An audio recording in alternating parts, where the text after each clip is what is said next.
How's everyone doing?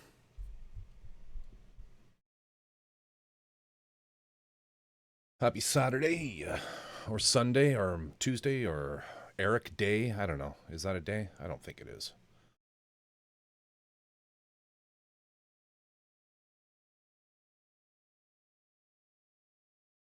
50 motherships or mother's hips? We'll never know. Drop an alert. I'm off to get an early morning MRI and have to prep ahead of it. Arid, hope everything's okay. Hope everything's okay.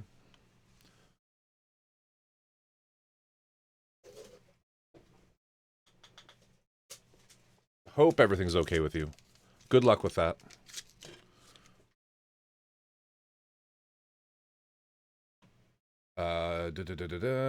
Take care. Good luck. Ads are over. Guten Morgen. How you doing, Brush Guy? VS Zaku. Stevie, of course. Stevie, thank you, my friend. 21 months, almost 2 years. You're a legend. You are a legend, sir. And what do we have here? What do we have here? Stompy Bat, 52 months. You are also a legend. And you know you are. Stompy, I wrote a big response to your Instagram post, and I fucking swiped and lost it somehow. But I'm sorry about all that you're going through. That's really shitty. And man, Batu, that's a drag. That's really a drag. I'm sorry. And I had no idea that you were moving. I hope it's moving up. But yeah, that's crazy. That is so shitty. Um, but I hope you and Drift are well, and I hope that good things are on the way.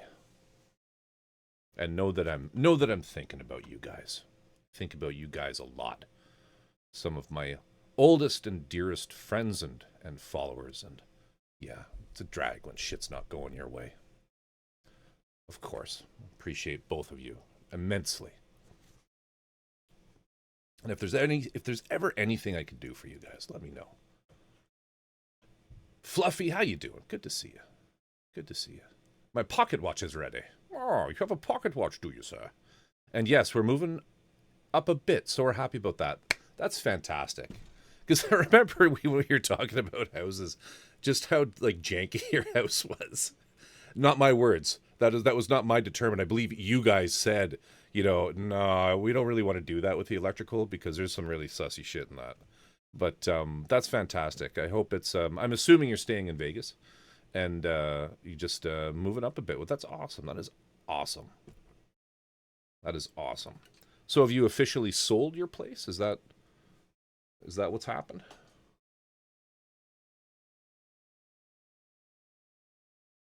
Robin, welcome. What's going on? I've had a pretty busy day. Got to say, I've been up and about, open houses and shit, showings. Saw a beautiful, absolutely fucking beautiful $4.2 million waterfront today that was just gorgeous. Oh, how the rich live. I need to turn that announcement for the songs off. How do I do that? It kind of bugs me. Is it this? Responses? Twitch output?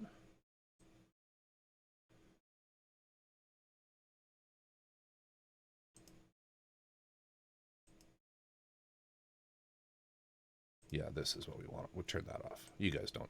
You guys can do, I think, exclamation point song to get the song name. You don't need to. It doesn't need to tell you.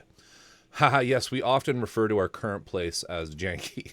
I remember you said there's like she had the previous owner had like done the her own wiring for like an industrial kiln, which is fucking terrifying. Shit like that. I remember you talking to me about. And we're only moving a few blocks away, so same neighborhood that we love, which is fantastic. That's right. And Drift's brother's gonna rent it. Oh, god damn! You motherfuckers became landlords. Hell yeah! And yes, there's a spot for a kiln. See, Corvus got the memory. Corvus got the memory. Keep it in the family. That's good. You should. I mean, family can go either way. Family can go either way. You know, there's an expression in my industry that goes along the lines of, you know, no one can fuck you harder than your family when it comes to shit. But but I'm sure you guys have a great relationship with your family and all that. But we've seen family stuff get ugly, particularly when it comes to estates and the division of assets. But that's fantastic. I'm happy for you guys. I'm really happy for you guys.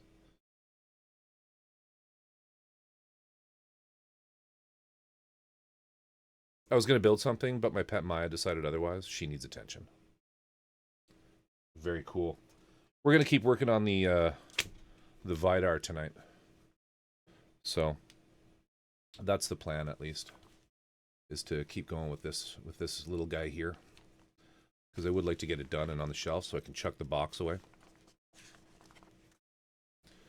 Still crazy busy, yeah. Yeah, still extremely busy. It's you know, the spring market is typically when shit goes nuts for me.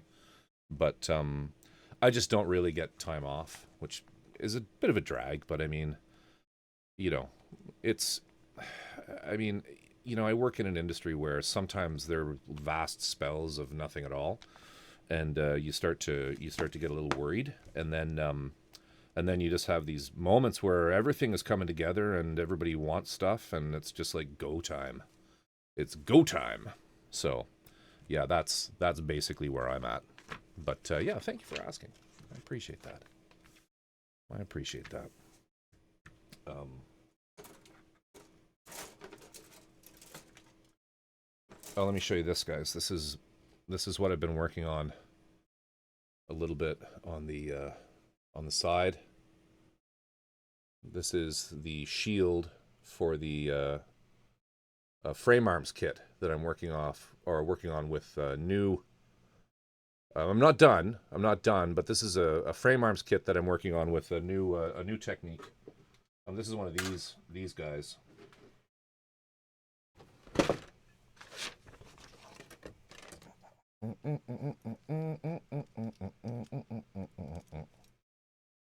One of these guys. The arms fell off. The front fell off. That goes. Wait, that goes where? It goes here.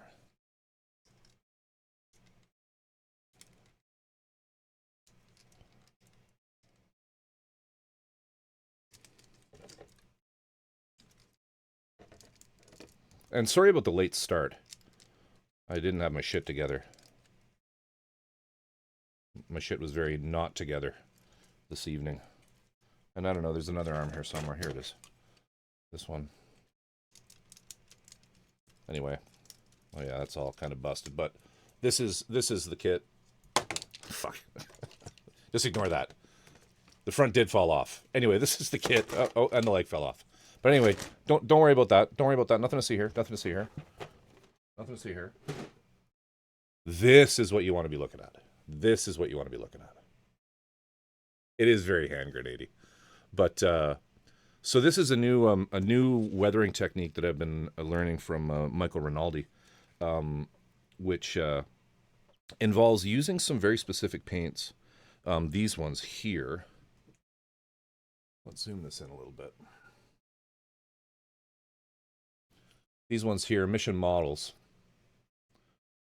Shield looks rad. Thank you so much. Yeah, thank you so much.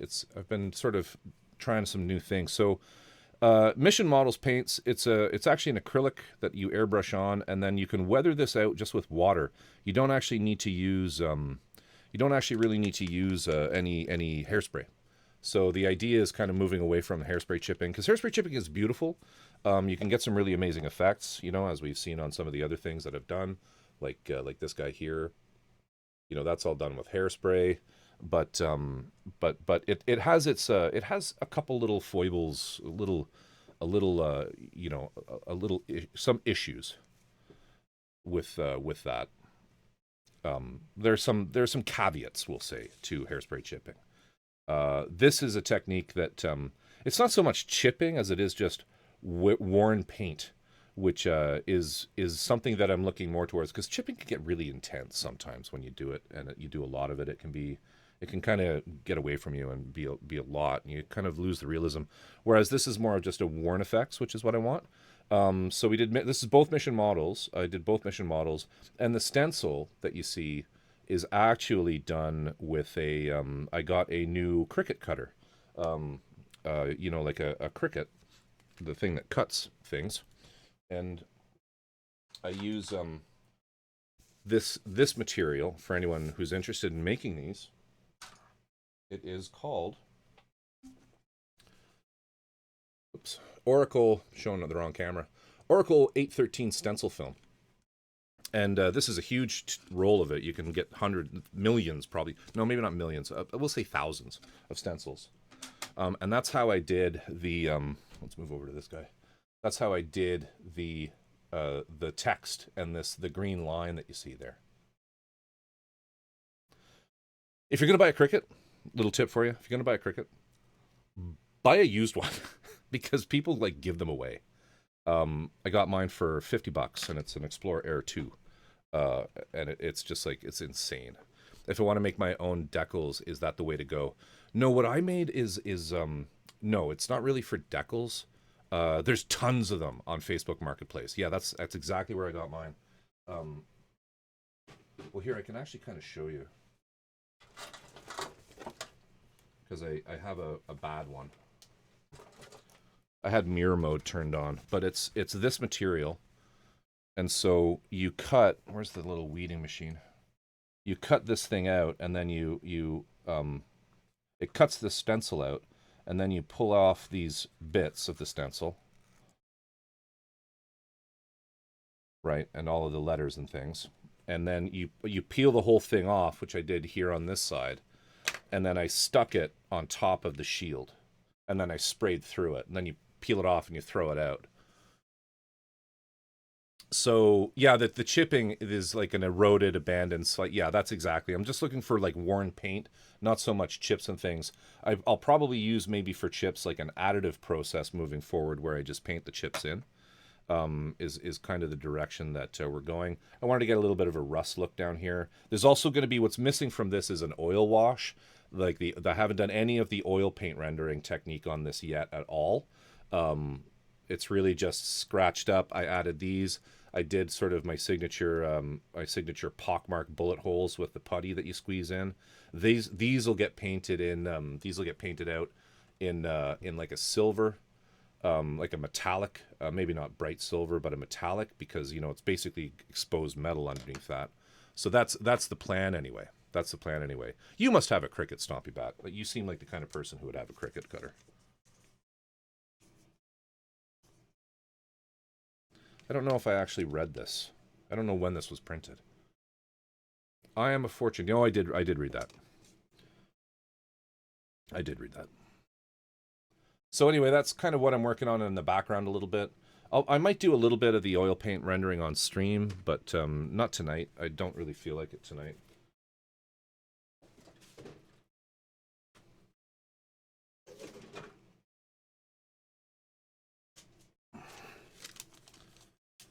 Freelance, welcome Raiders. How are you doing?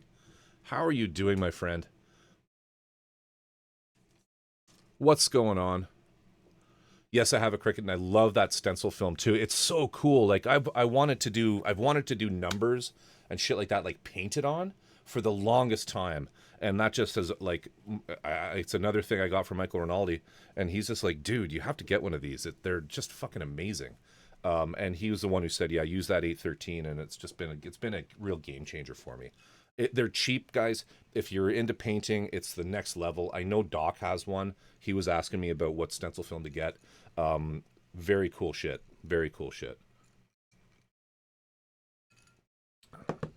Freelance, what are you up to? How are you doing, and what were you up to tonight? Welcome on in. Welcome on in, Raiders. My mom uses the shit out of her Cricut. Big scrapbooker. Oh my god, it's probably like when those things came out, so many scrapbooking, so many middle-aged scrapbooking women screamed in pleasure for all the wrong reasons. What am I saying? What the fuck am I saying? I assume the film is an adhesive. So the way it works is, so all the Cricut devices is a pen plotter. So it has a little pen. I have one here. There's a little cartridge in it like this. All right, and in this thing here is a very sharp knife, and it goes in this. All right, I think a magnet holds it in there, and then this goes in the machine, and it's a cutter plotter. So the knife goes up and down. It can raise it and lower it, and then it moves back and forth like a printer. And then this sheet gets fed in and out, and it cuts as it does it. Okay, these Cricut mats that you buy, they're kind of a replaceable item. There's a very mild adhesive on this, and so you unroll the film, and I just cut a 12 by 12, and you kind of just stick it down on this, and it holds it. There's a very mild adhesive on this green sheet, and that holds it in. And then this stuff,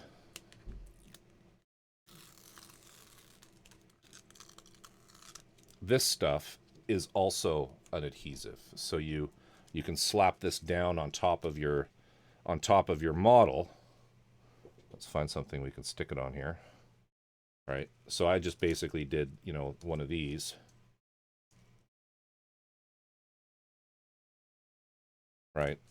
Fiddled with it a lot actually, to get it to lay perfect. And then I just sprayed through it, right?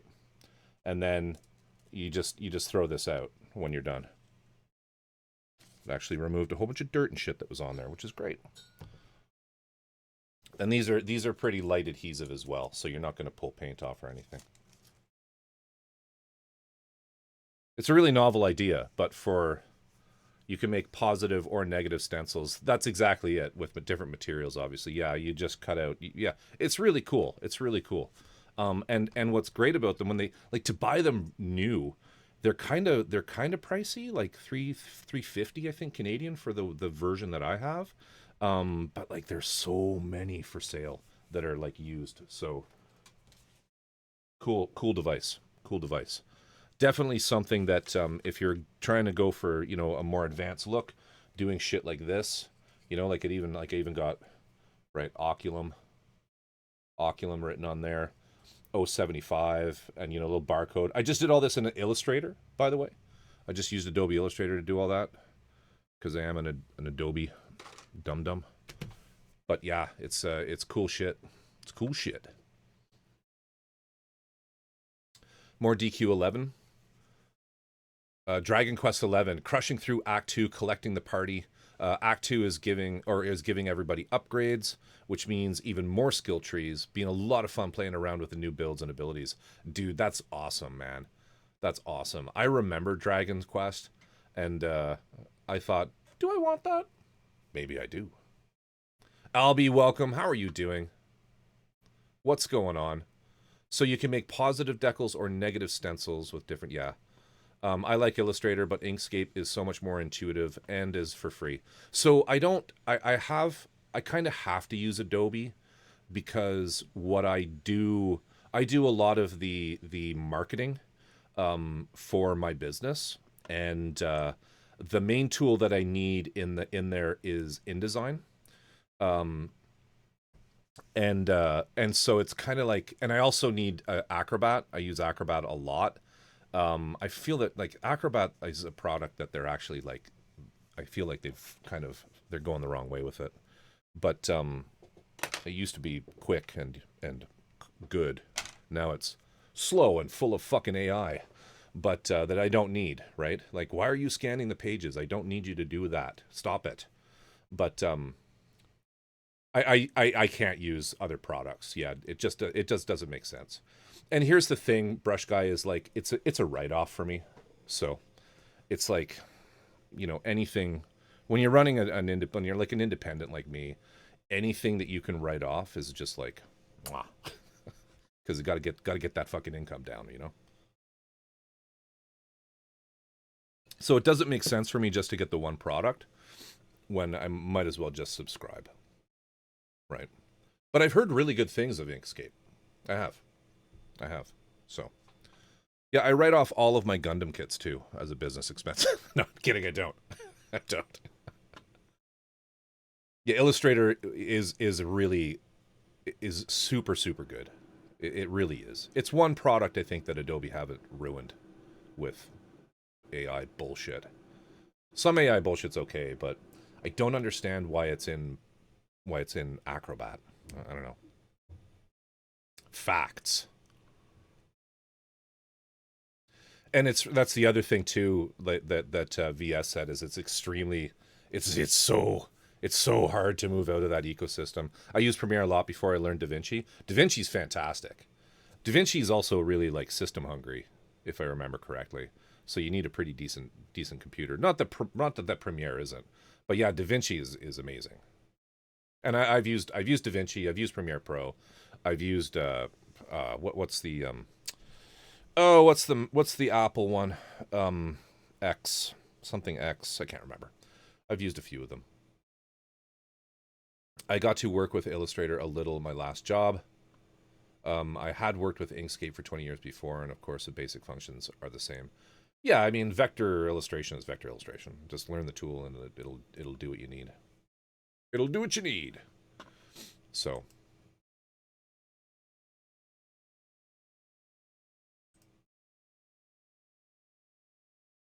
I always had to use cheap software solutions, Inkscape, PaintShop Pro. PaintShop Pro's fine. PaintShop Pro's fine. Man, the first one I remember working on was CorelDRAW. That was the first vector program I used. Anyway, let's actually do something instead of just talking. Do you still have to use, or can you do it through? You can't. So what you have to do is export an SVG file, standard vector graphic file, and then scalable vector graphics file, and then you import that into Design Space. There are open source versions. I don't have the actual model. I don't know where the actual Vidar is. I might have to BRB and find that if we're going to work on this. What the fuck did I do with it? I thought it was in the box. What the hell? What in the shit have I done? Okay, that's peculiar. We'll just chat for a second longer, then I'll go and find that fucker. Yeah, you got to use Cricut Design Space. They've kind of like locked. They've. Oh no, I didn't get it out of the fucking box. I'm sorry. Where is that? Can I pull that out real quick? I'll see if I can pull it out real quick. VS.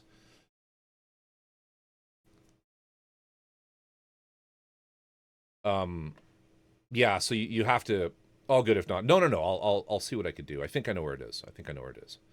Nothing to see here. Brush guy, you're hilarious. Like blump blump blump. Everything fell off. No, but where the fuck did I put that? I'm sure I had it in the box, but it ain't in the box. Anyway, we'll find it.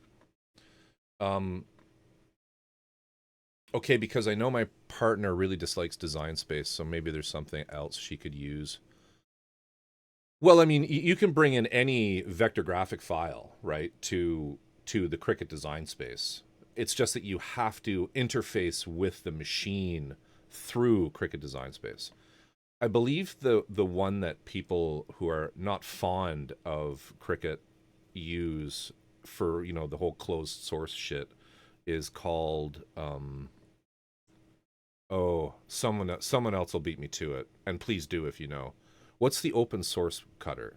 There's another one.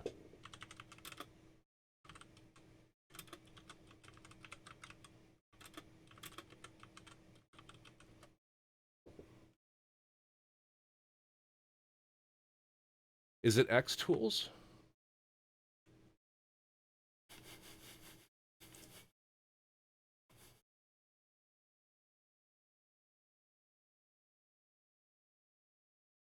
X Tool is one. Silhouette Cameo is the one I was thinking of. Silhouette is the other like big company. They have a few. There's the yeah, those are the ones. X Tools is one of them though. It's comparable to the, yeah, so Silhouette Cameo 4 Pro has a 24-inch width, so you can do quite large things. Um, yeah, there's one called the Juliet Sizer. What I would like, I wish that you could use light burn with it, which is what I use for my laser cutter. But yeah, but I mean, I just use. I mean, the design space is really just a means to an end. Stompy, do you use? Do you like? I'm not wrong, am I? Like, I don't think you can use. Like, I don't think there's an open source way to run the Cricut, is there? Because there's cloud shit and all that bullshit in there.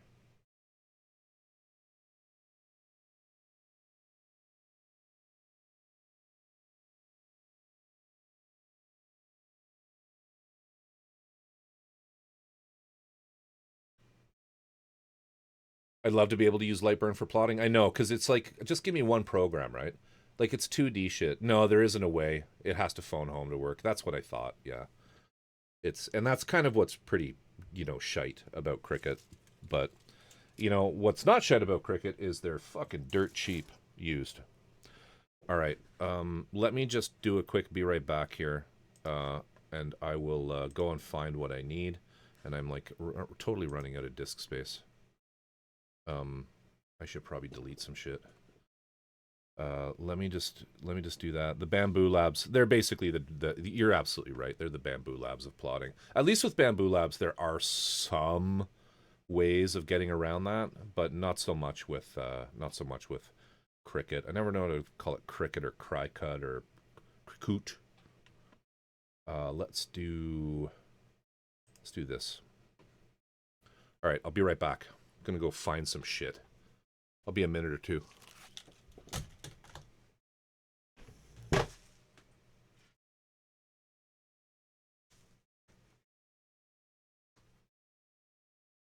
And I apologize. I thought the model was in the box.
Okay, Vidar found. Now just let me grab the Sazui.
All right, I'm back. That wasn't that bad. Um, yeah, I found my box of miscellaneous shit, including a Vidar. But yeah, this is. I didn't bring it all out here, and it's not built. I started building it and then tried painting it with a particular style, and it didn't work, and I got depressed and I stopped.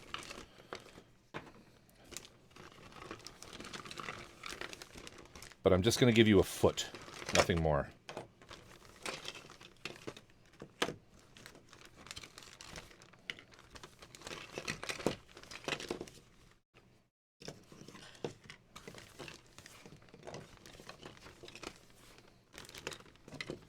Don't know how much of this I need.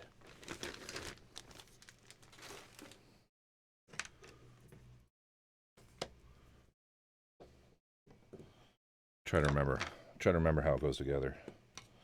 All right, this goes here. So this is the Neograde resin kit of the 1/60th scale Sazaby.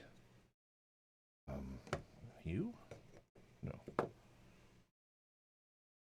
This goes here.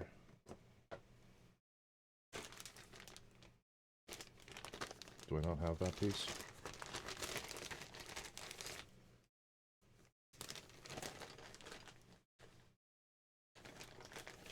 I may not have the right part for that.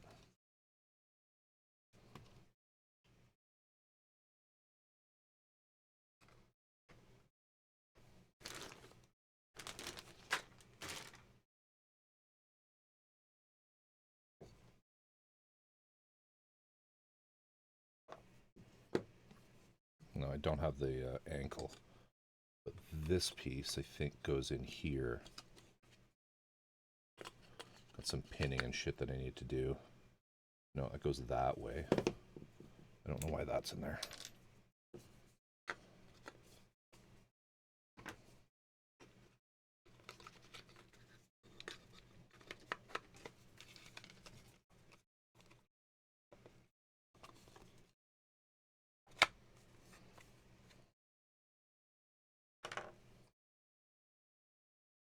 Like this.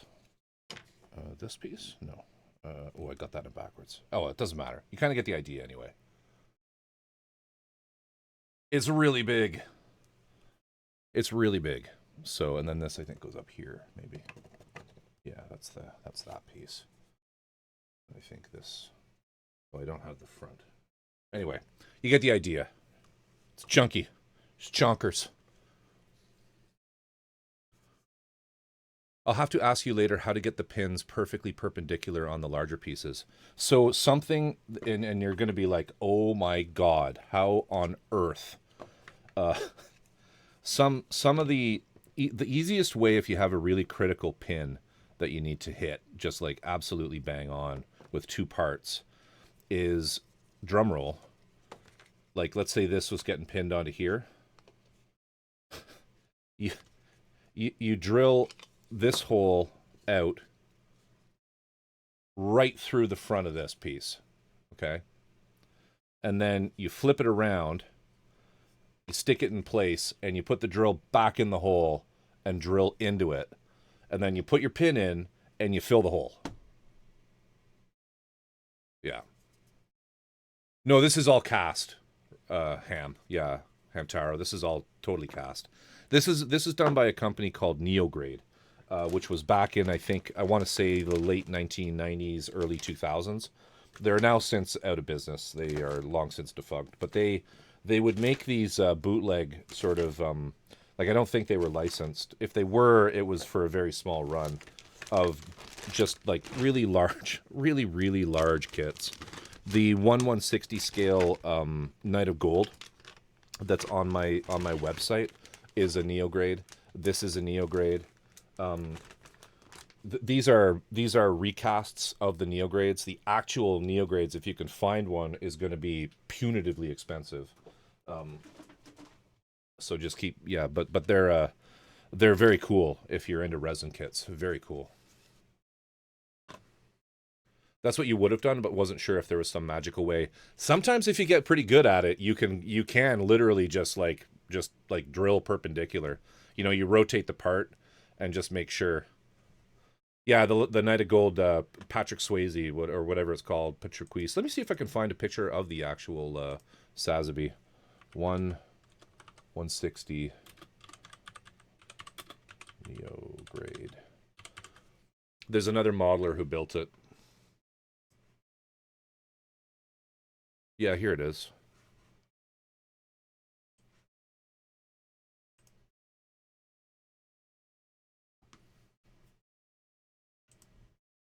This is it here.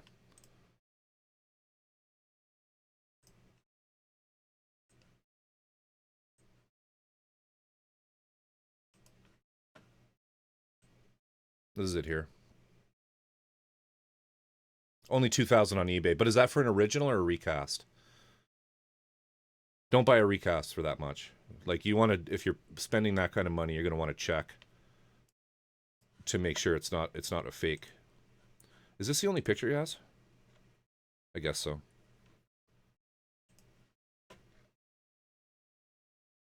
This Matt Mizrock. Oh, I don't actually have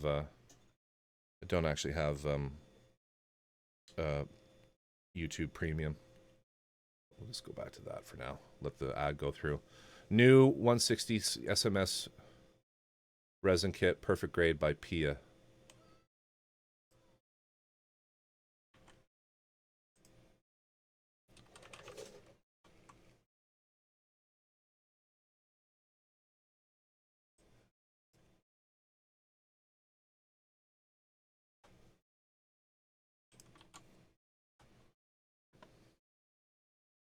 Yep, that looks like a real one.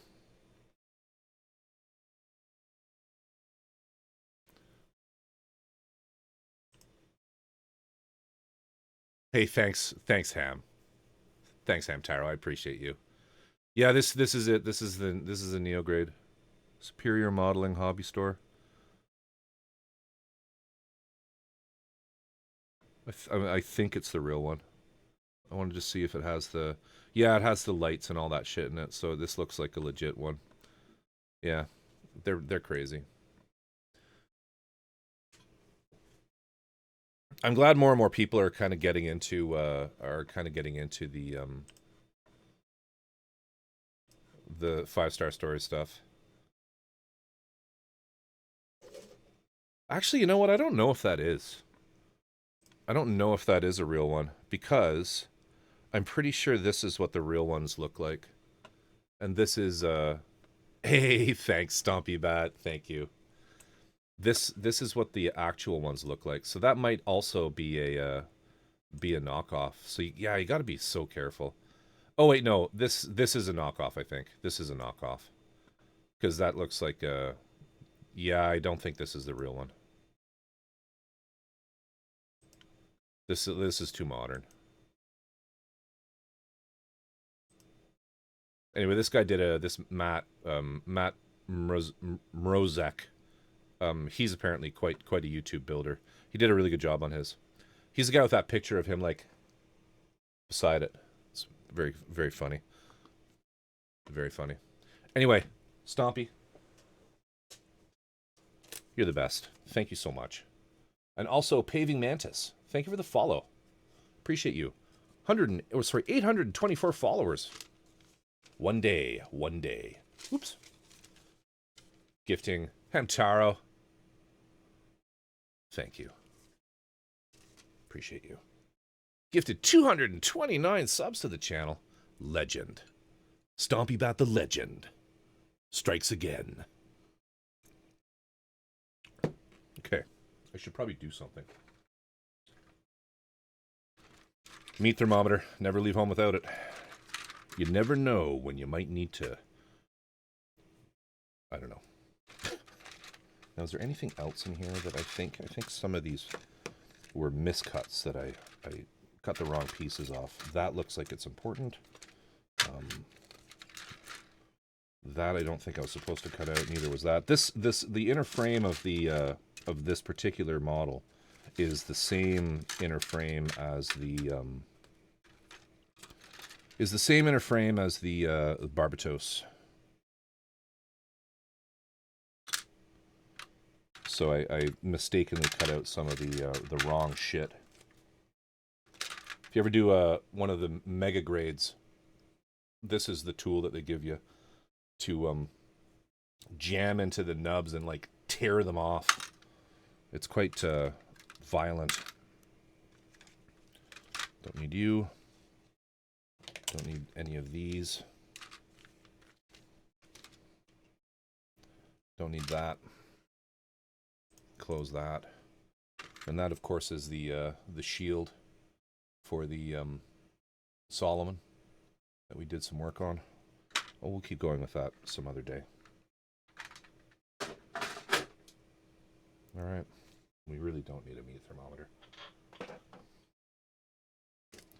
Yeah, so there it is. There's the Vidar frame.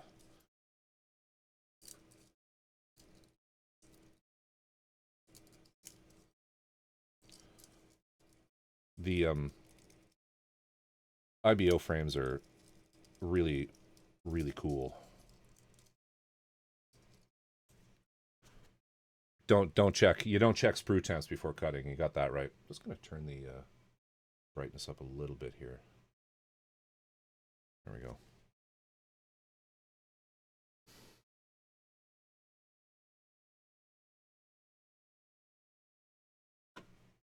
Yeah, the Machine Messiah AUGE. I don't know how to pronounce that, and I don't trust anyone else's opinion of how it should be pronounced.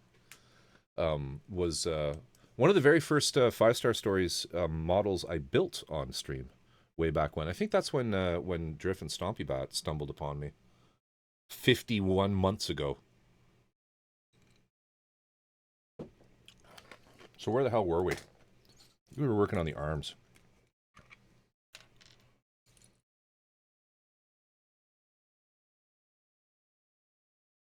And where are my cutters? My beautiful, beautiful cutters. So what are y'all working on? What are you up to? What are you doing? Yes, we saw you building that one, yeah. We're like, shit, dude's building 5-star stories. What the fuck? Don't need you, don't need you. Do need you. What about this? No idea. This looks important.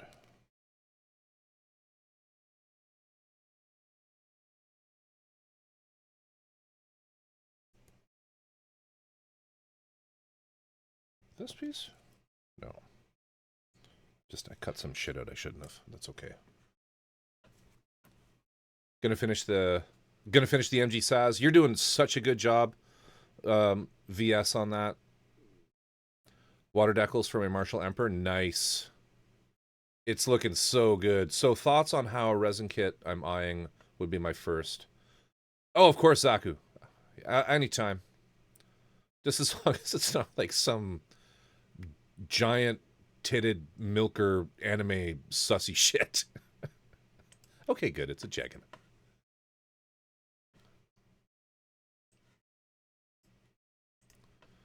Let's see here.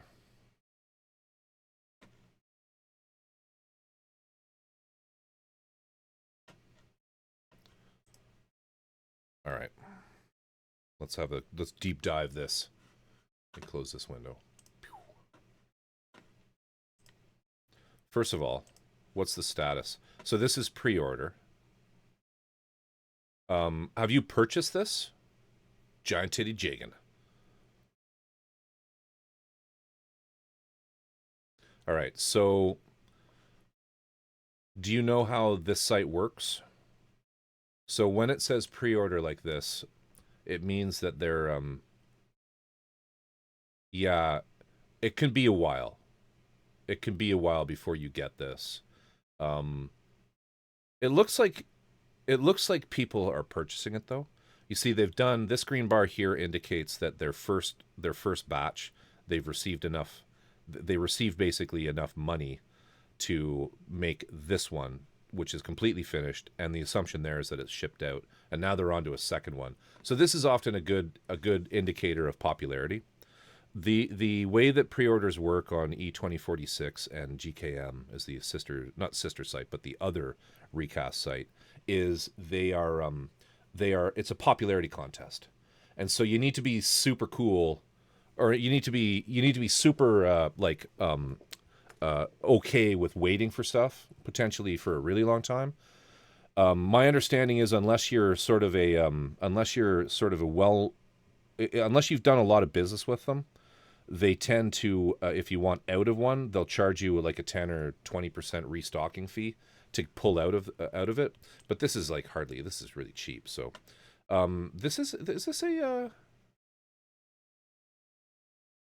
a full resin kit, right? Yeah, it is. So 1/100, 95 pieces, weighs half a kilo, so it's about a pound.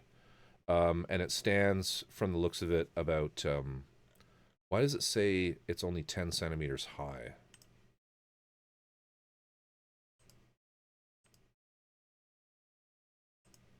Okay, so it is sort of a smaller one. Do they have a scale drawing?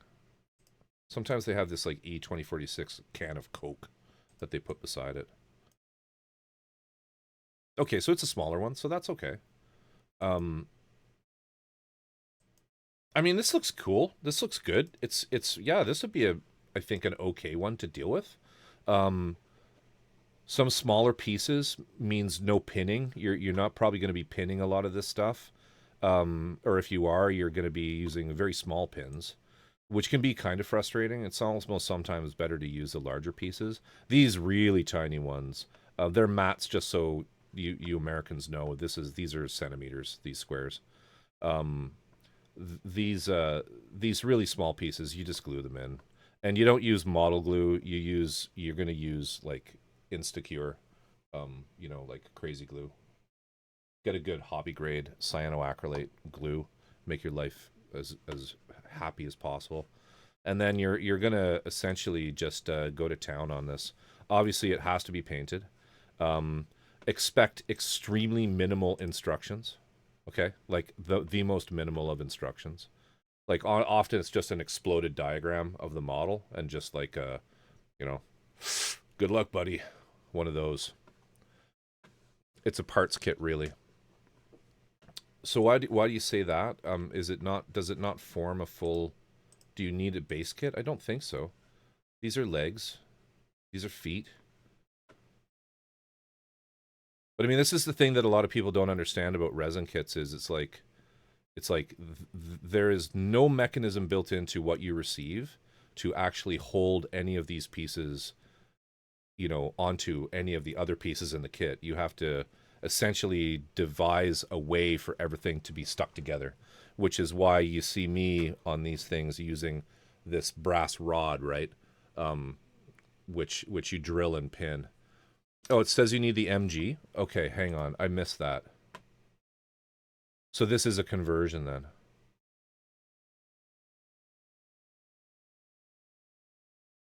Where does it say that? I'm not seeing that anywhere.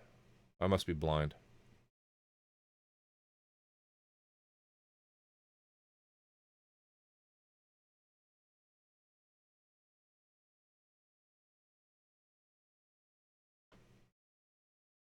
Yeah, no, I'm not seeing this. I mean, somebody else maybe can verify.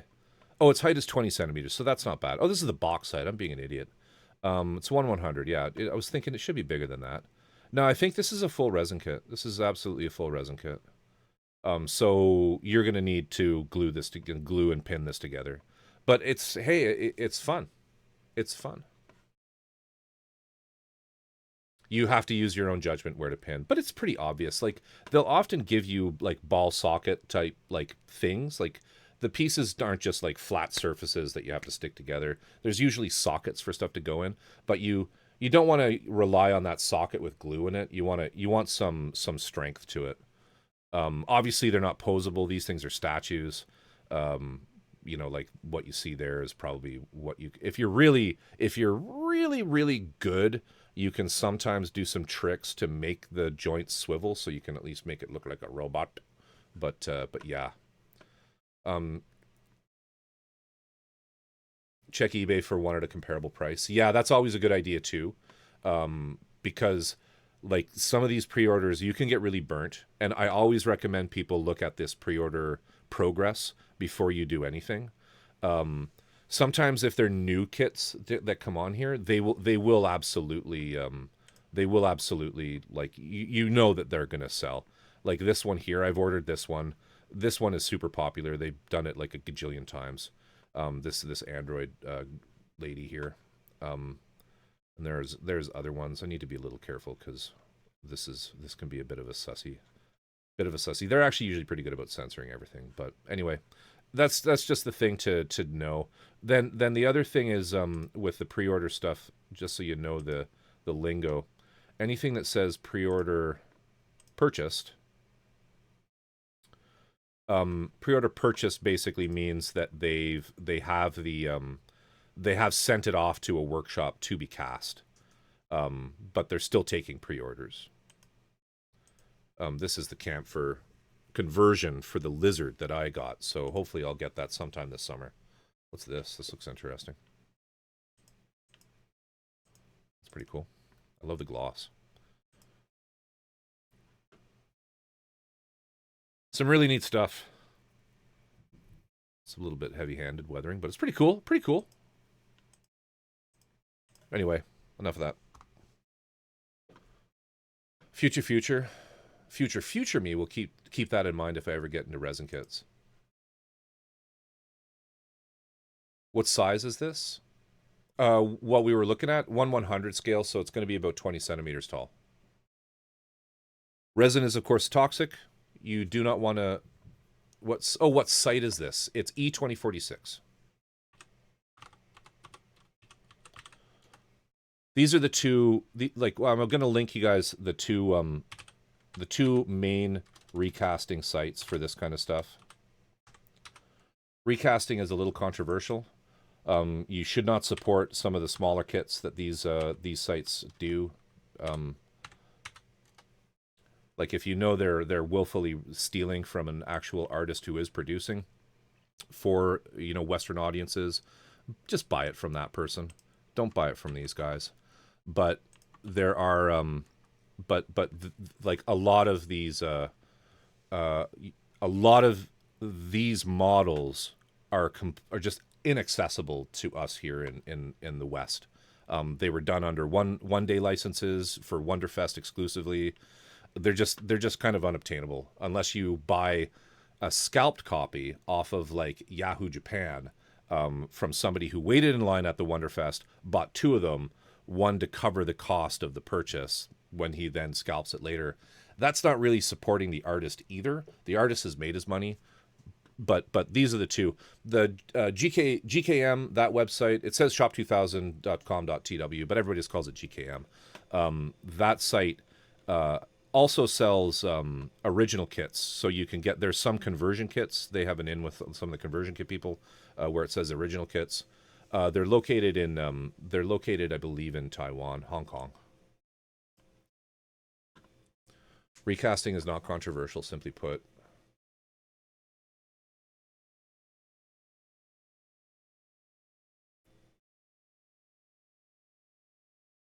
Yeah, we're going to just delete that message. If you read the chat rules, I'm very clear on my position on recasting. I'm not interested in other people's opinions on it. This platform is mine to voice that kind of opinion on. Recasting is an extremely gray area, right? And I've mentioned this before on this stream. It's an extremely gray area. There are layers upon layers of complexities to it, and I've mentioned before, just like, I don't believe that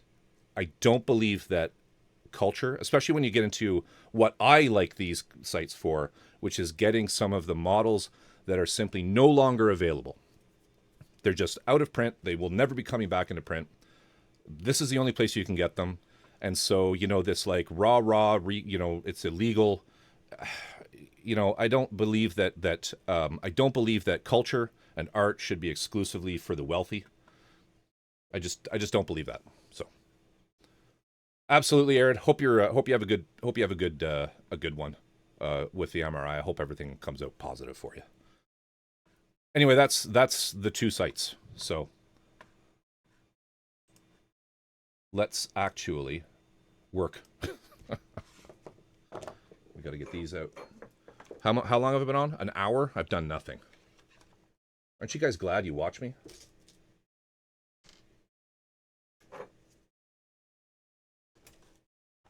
This is where I won't be able to find. Oh, there it is. Good.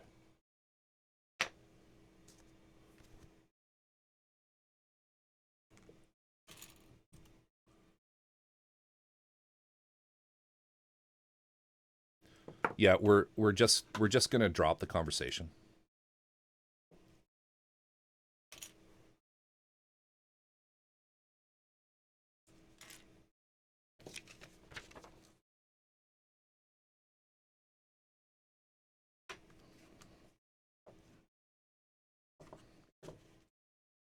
All right, so arms.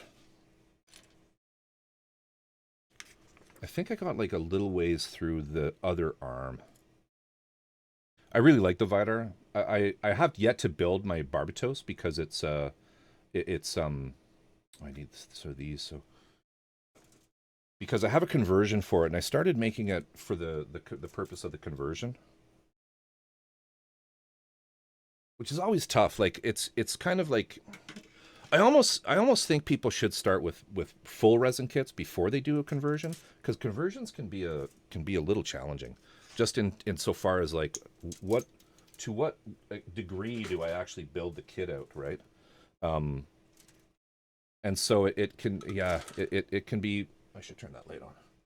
It can be a little bit overwhelming for some people because again you get like art you just get nothing for instructions sometimes. It's just really like not a lot to go on.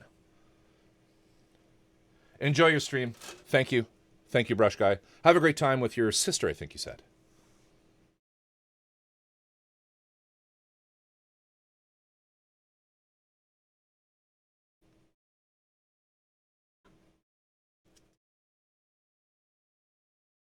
It's just and you know with respect to all that, it's a charged kind of politicized conversation that just never ends up going well. So we'll just leave it.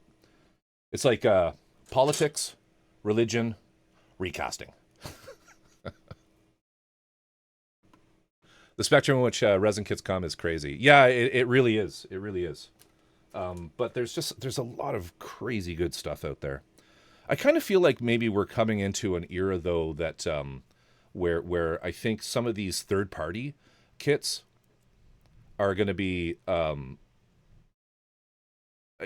it's cool. It's cool. Like I honestly love you, bro. I really do. It's a charged conversation, and I don't want my stream to turn into a debate, which is what always happens. So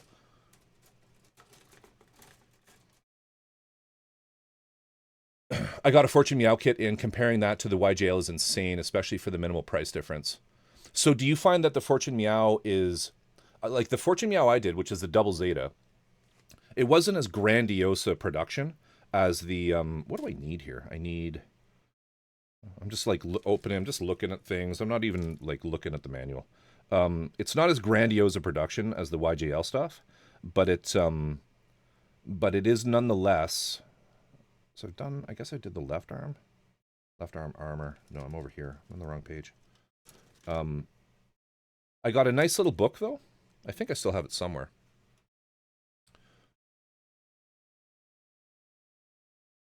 But what did you find? What did you find, or which do you prefer?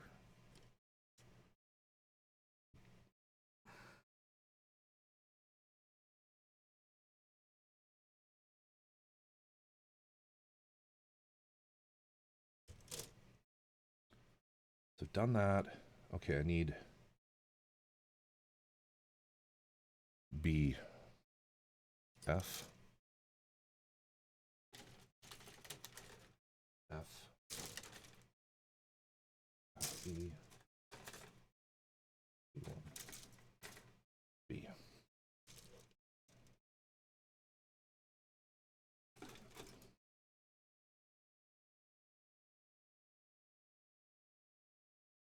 B. Oh shit! There must be two of these. Do I need that? No. There must be a second B runner. Is it this one? Yes. Perfect. Packaging, presentation, YJL. From a yeah, that's what I found too. Man, these things are so like bound up. I should blast them with some WD-40 or something. They don't open anymore.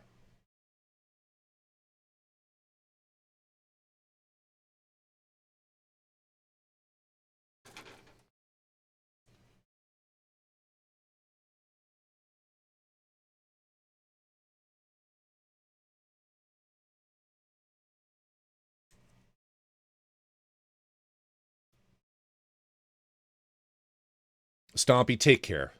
Thank you so much for the gifted subs. Thank you for the sub. I hope you and Drift get through this next little bit of life unscathed as much as can be. I'm so sorry to hear about Batu and the care that you have to administer to your other doggo. But I hope you're both well and take care. Love you. It was a $22 difference, which is a crazy part. I know. I think that like there's some. I think that there's some economy of scale there. Like I think YJL Kodiak coming in with 5. Welcome, Raiders. Kodiak, how you doing? Good to see you. Good to see you. What's new? What were you up to? And welcome. Oh, damn.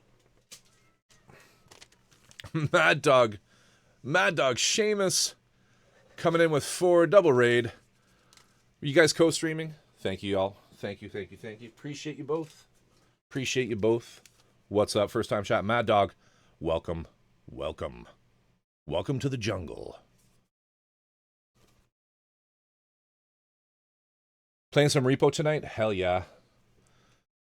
The impart parts the actual resin, so I might change my opinion on the next year or so. We got puns and dames. You winning or losing? How'd you do? It's a quiet night here on Twitch. Old Type's away, he's in Ireland. Feel Good, I think, is up at the lake. Finally free from the shackles of labor for the night. B, what's up? How are you doing? Totally scuffed. Shit. I'm sorry. When you wrote, well, ... I kind of figured.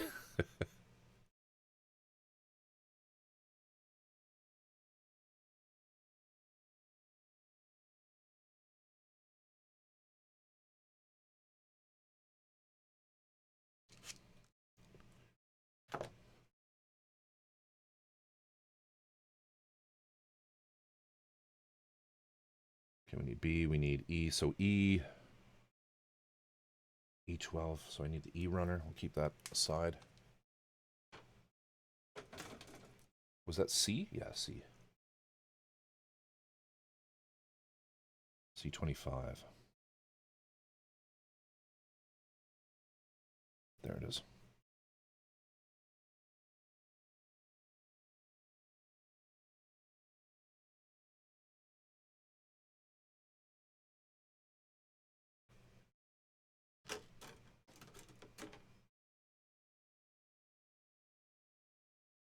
E.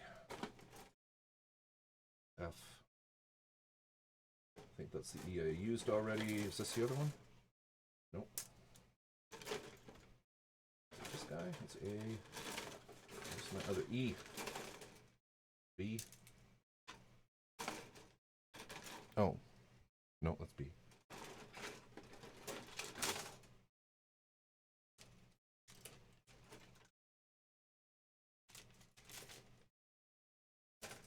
I must be holding it. Am I holding it? No, that's F. Okay, so there's only one E. E12. I'm just being dumb.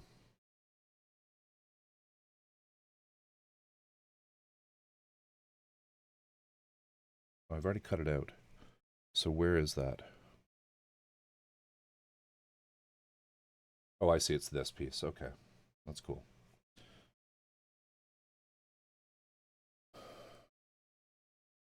Let's take this off.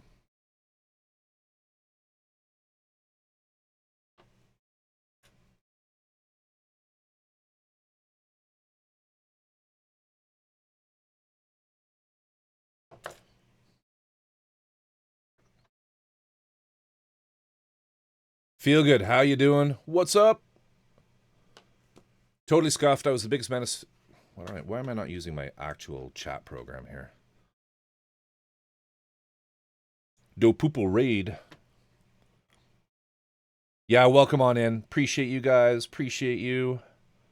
Bring me your viewers. The impart parts the actual resin, so I might change my opinion in the next year or so. I don't know what you mean by the impart parts. Place of repo, we got puns, and we got dames. Finally free from the shackles of labor for the night. Glad to see you, B. Josh. Welcome on in. Come, rest deep in my bosom of Vidar. I was the biggest menace during our repo game. Not bad, pretty decent tips. Great, that's awesome.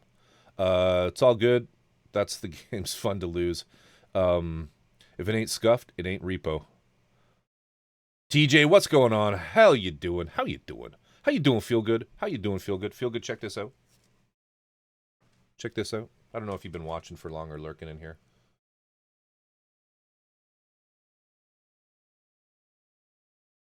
Little more weathering on there. But yeah, we'll be hitting it with some OPR soon.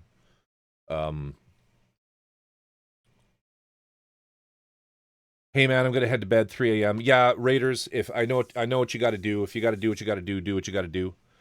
Thank you so much for the raid. Appreciate you both. Appreciate you, Kodiak.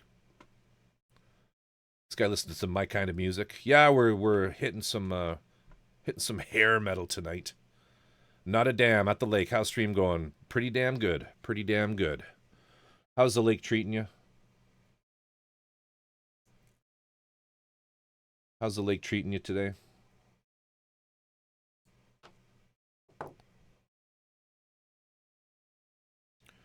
Where do you stay up there? You got a cottage or something?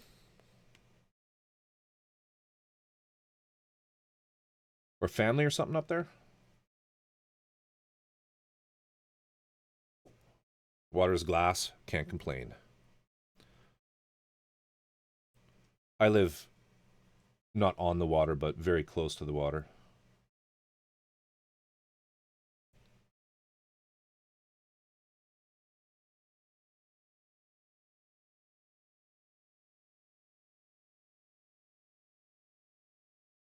Looks fucking great. Thank you. I hope you're not just saying that to be polite.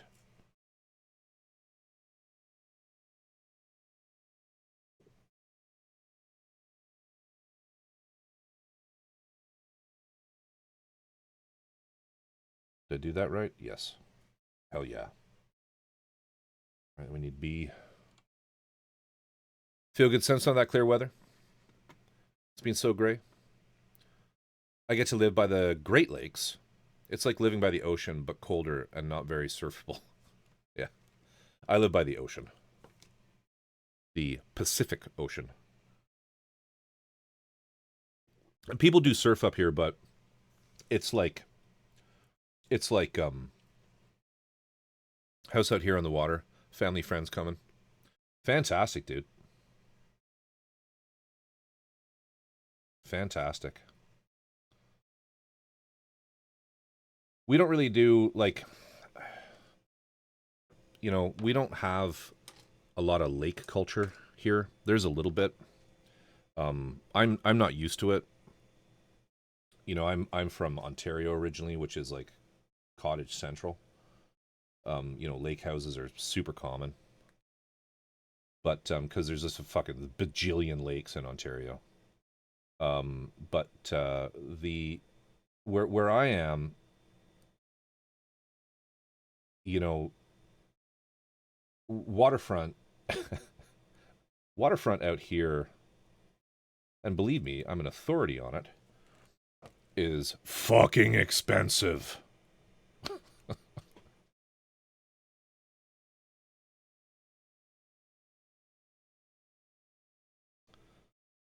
I have. I think I have. Mad Dog. I think I have.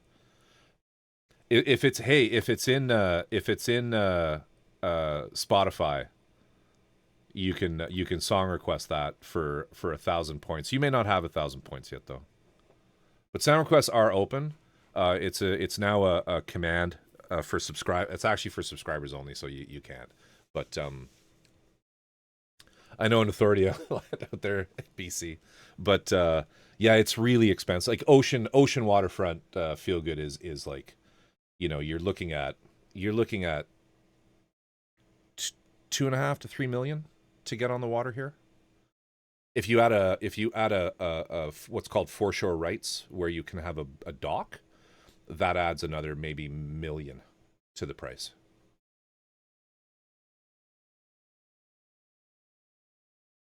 It's amazing. Yeah, it's BC. I mean, people think it means British Columbia. It doesn't. It means bring cash. Million for dock. I don't know. Like, I'm not sure what's like what would be a standard lakeside, decent, say, a 25 to 3,000 square foot home on, on a lake in Virginia. What would that? What kind of what are you looking at there? I need B24.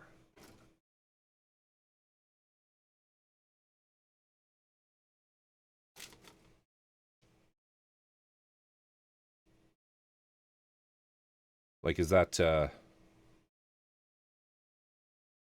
getting up into the territory of fuck you money, or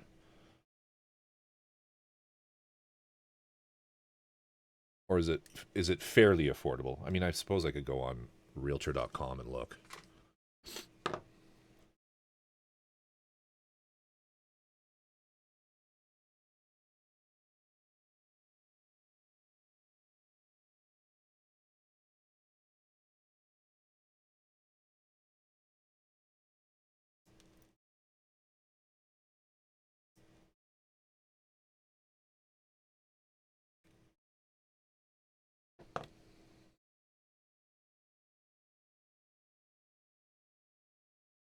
Really depends on the lake. Fairly affordable on some. The lake I'm on has been getting there lately. Getting there isn't getting a bit pricey. You got in early. Good for you. Good for you, man. That's the real estate game. That's the real estate game, right? You should have bought 10 years ago. That is all. Timing. It's all about timing, baby. Some people will tell you location, location, location. Nope. Timing, timing, timing.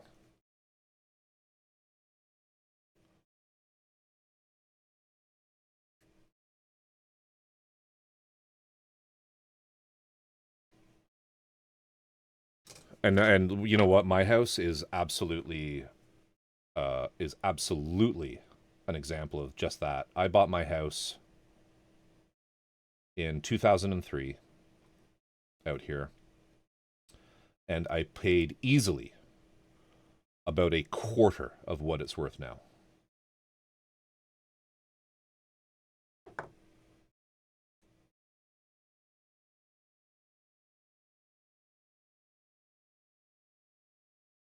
If you bought a time machine, yeah. If you bought a time machine, go back in time, buy real estate, go back in time, mine Bitcoin when you could still use your CPU. Jack, welcome. How you doing, Jack? Good to see you.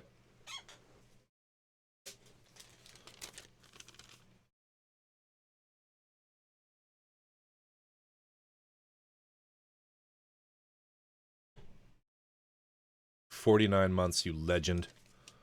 You beautiful man, you beautiful tattooed beast of a man.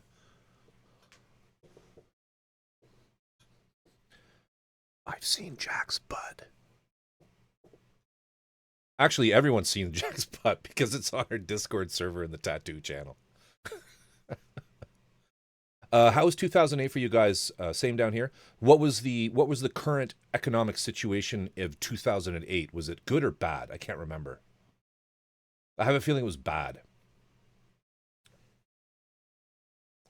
What's going on, Jack? How are you doing?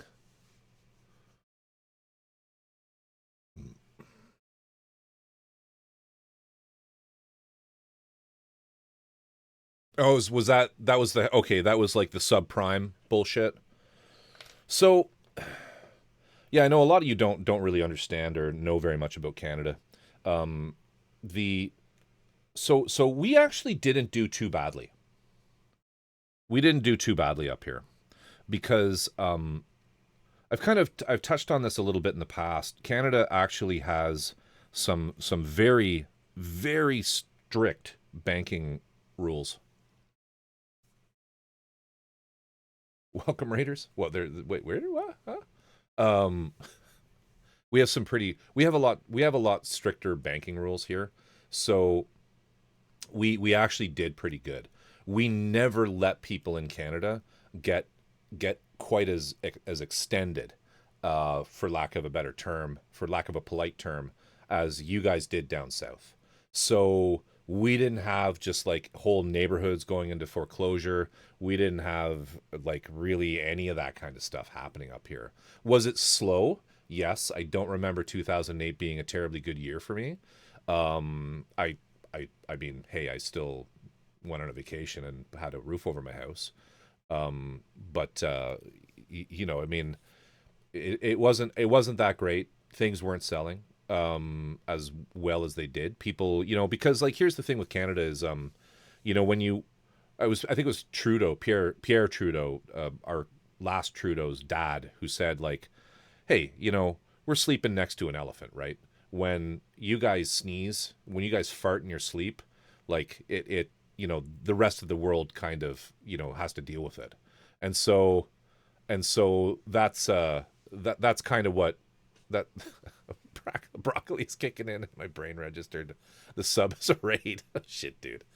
And so, you know, I mean, when you guys have a bad time, we kind of by proxy have a bad time, and that is exactly what our current administration is. Although we don't call it that in Canada, our current prime minister and cabinet are trying to get away from less reliance on the United States economy. I think the whole world's trying to get away from the United States economy as much as they can. Um, but that's sort of what. Oh, did I not cut that off? I didn't. Baka. That's kind of what we're doing. So yeah, we didn't do badly up here, but we never ever had subprime mortgages up here. Feel good, ever ever. They'd be illegal, right? So you understand, right? That's the big difference. Like our financial systems up here are very different from in the States. There's no Fannie Mae. There's none of that. There's none of that. You get a mortgage from a bank straight or a mortgage broker, and it's pretty guaranteed. And that bank's solvency is pretty guaranteed as well because everything is pretty insured. Pretty insured. And our government doesn't really look at it like we'll just let you guys self-regulate. They're all over that shit. Making sure shit's not going stupid. Where does that go? I don't know. So I don't know if that answers your question. I hope it does. I hope it does. Now, I will say this. If any of you wealthier folks out there are thinking of actually purchasing property in Canada, you can't. You can't. We have an absolute ban on all foreign ownership right now in Canada.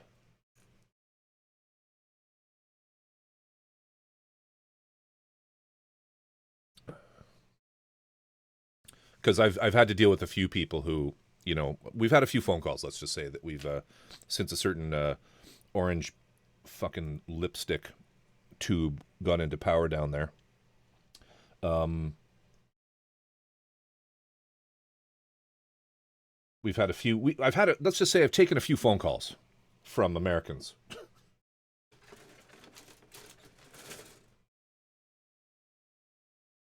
I don't know, orange popsicle, orange lipstick tube. Fuck, I don't know.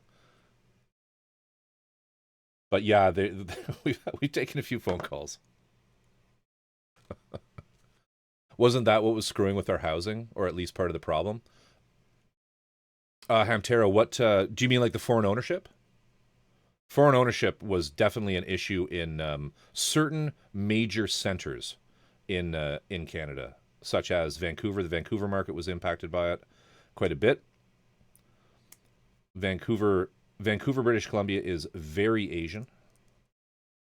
There are neighborhoods that are extremely Asian, um, and which isn't it's not a complaint by any means. It's more of just a. So why does that come out? Huh.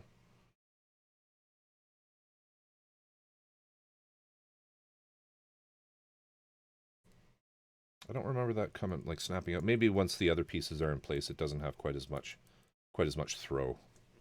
It would be too.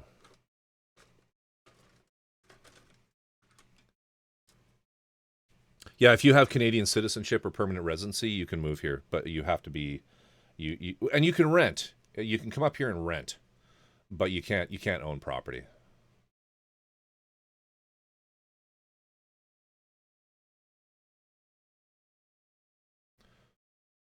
I'm Taro. I'm actually from Ottawa. I'm from Ottawa. I grew up in Nepean.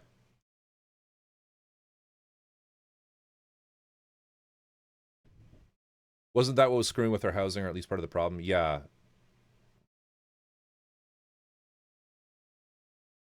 I'm in Ottawa. If I ever feel like if I and if and feel like if I ever choose to own a house, it'll be pretty difficult. Ottawa's getting up there. I mean, there are places in Canada where housing is still very affordable, but unfortunately, they're maybe not the most fun of places. You gotta make the leaps, right? You gotta get that, save up for that down payment, get yourself into a 2 bedroom condo. Don't buy a 1 bedroom condo. Save up for the 2 bedroom. You know, be smart about where you build. Don't do pre-sale new construction or anything like that. Just get something decent with good bones that has good amenities around it, and then just pay that one down enough, and then watch your market. Once prices go up, then sell and upgrade, and just keep doing that. We're already in a condo, yeah. You just got to keep going and stop blowing all your money on Gunpla. Feel good financial advisor, right there, right there. Um, Even foreign rent of apartments. Sorry, Curvasaw. Even foreign rent of apartments, which here, where I live, is gone to the extreme. Yes, yeah. The student thing is huge. The student thing is huge. That was one of the big issues in in Vancouver. We don't really have it as much here in Victoria. There's some neighborhoods like Gordon Head, etc., that are very very Asian, but it's not. It's a good thing. You know what? They bring money, they have great food, and they give back. They give back. They're not as exclusionary as some cultures in terms of like, um, keeping to themselves and not really, what's the word, like assimilating into our culture, the Canadian culture as a whole. What's it like to have both consumer protections and healthcare? Unrelated question. Do you maybe want a couple of extra oligarchs? We have extra. Oh, we have oligarchs here. Yeah, the Canada has some pretty fucking awful monopolies. Our telecommunications, our newspapers. Um, there's a few things up here that are pretty ugly. We're not we're not as cool as some people think we are. But yeah, we do have some fundamental things like universal healthcare and consumer protections that are pretty decent. Canadian consumer protections aren't as good as the European ones, but they're still not bad. They're still not bad.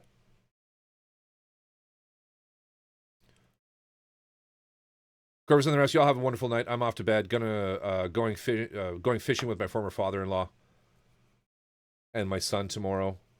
Have a good night, everyone. Thank you for the raid, my friend. Appreciate you, Mad Dog.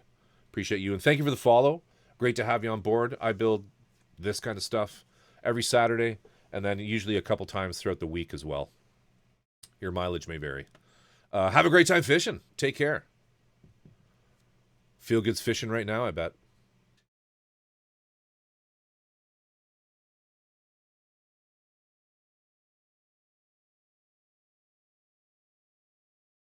What did I just cut out? What was I doing? I did that. I did. Okay, I think I did all that. Oh, I need B22. That's what I need.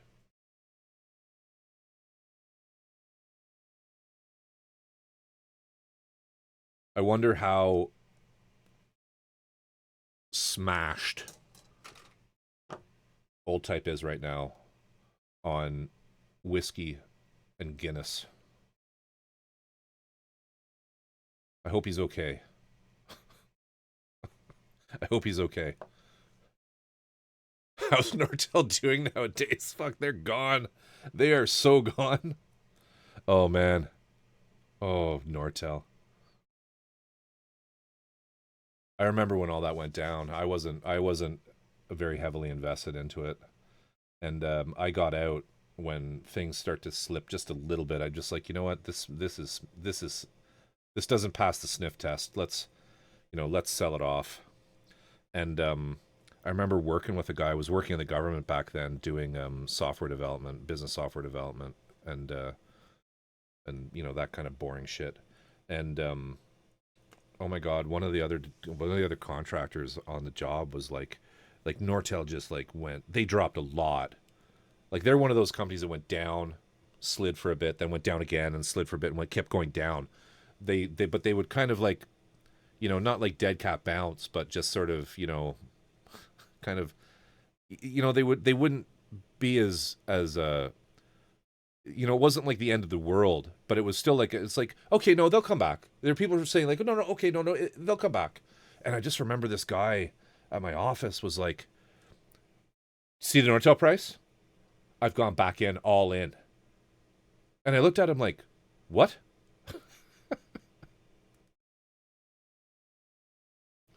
What? Why? He's like, yeah, it's going to turn around, man. I'm like, I don't think it is, dude. I really don't think it is.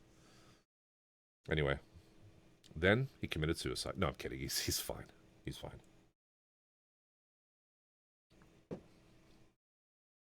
I think it dipped again, and then he just like was like, oh shit. All right, no, I'm out.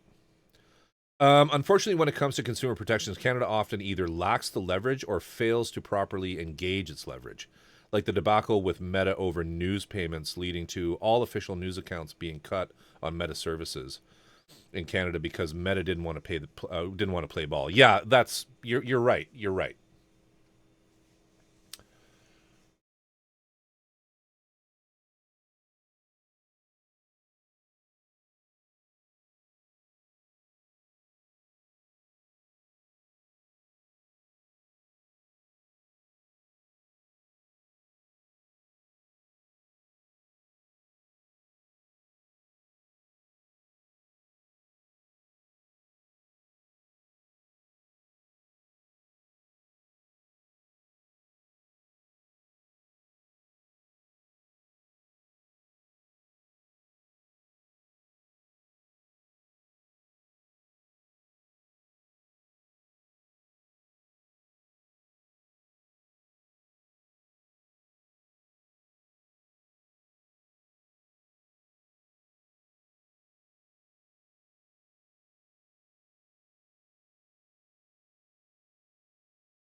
Apologies, I'm missing shit in chat here. I apologize, guys.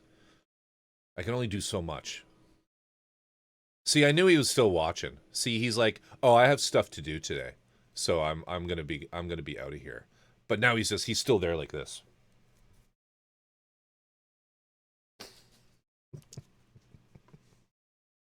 Brush guy, you're funny. But that would have been a great example of an opportunity to use focus.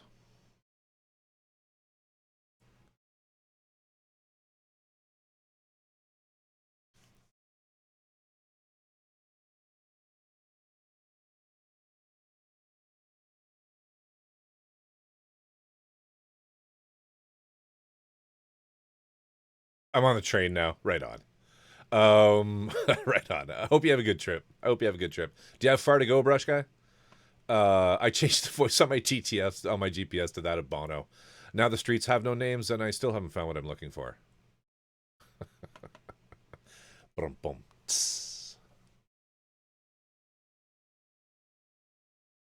I can only be here because I got Wi-Fi. Right on, dude.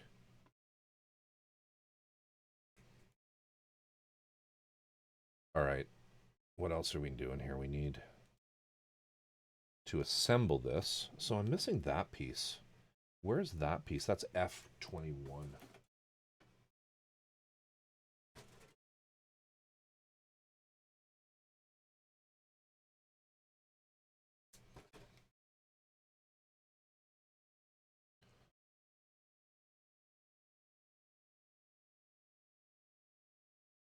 Where the fuck is F21? There it is. Is that right? No, that's not right. Oh, god damn it. Where is that? Oh, I've cut them both out. Oh, am I missing a part already? Or is it this? No. Fuck.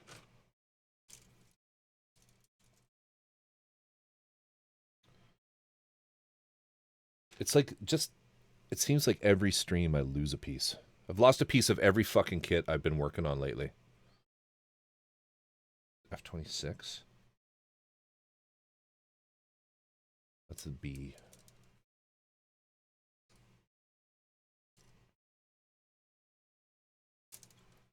All right.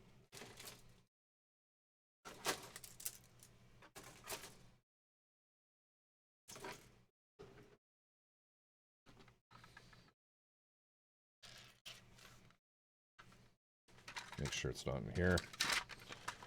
What a drag.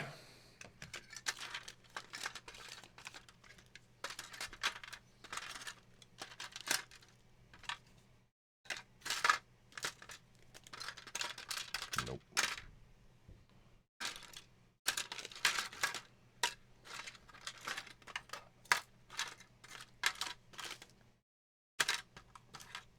There it is. Thank you.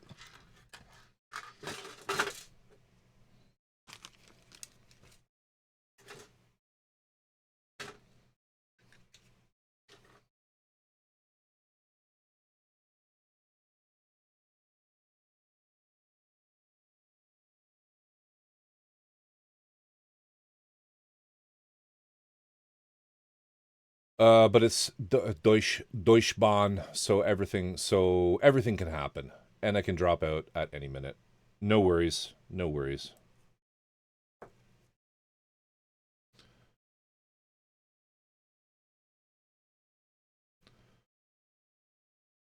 One and a half hours, one change. That's not bad.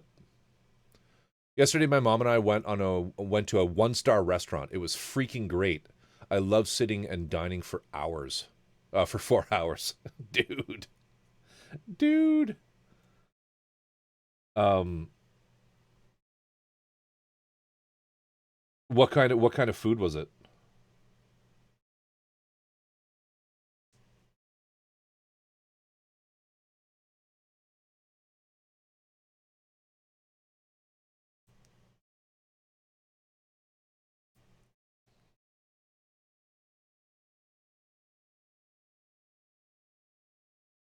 The fact that we don't have high-speed rail in all of Canada is enraging, but finally some or a very limited line between Quebec and Toronto is being built. Yeah, that's another thing in Canada that blows. Blows.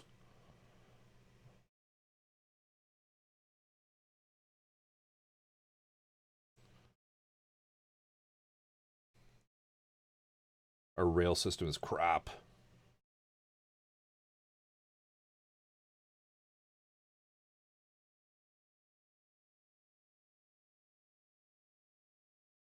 And we had one of the worst rail disasters in the entire world. A train obliterated an entire town. Killed hundreds of people. Lac Mégantic. Google it. It's insane. People literally got incinerated.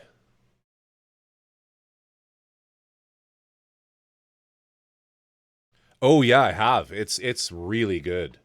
VS for resin, it's really good. Took me a little bit of time to figure out how to use it. I couldn't figure out what the button was. I was trying to hold the button on the top of it down. I didn't realize it's a click on, click off.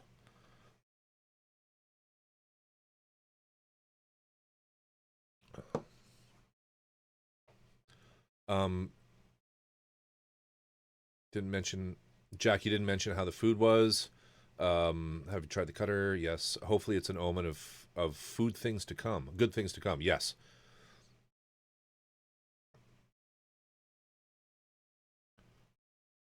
There was talk of that before Carney took over. I hope that they invest in that. I mean, he's dropping a lot of the interprovincial barriers that are in place. There's some really dumb stuff here. I don't know if you have that kind of stuff in the States and in Europe between different areas, but like, you know, BC wine producers couldn't sell wine to Ontario and vice versa and shit like that, which is so, kind of dumb, right? Because it was all protectionary, you know. But they're getting rid of all that, which is fantastic. It was a creative modern kitchen. We had 8 courses. Damn, that's like chef table shit. Nice. To be fair, that's a North American issue. We gave up on rail after cars took over. Yeah, kind of true. How was it on the high setting? Great. It's fine. It works really well. I have it down here on the floor right now. But I was cutting like for taking resin tab like shit off resin tabs. Let me show you guys what VS sent me here.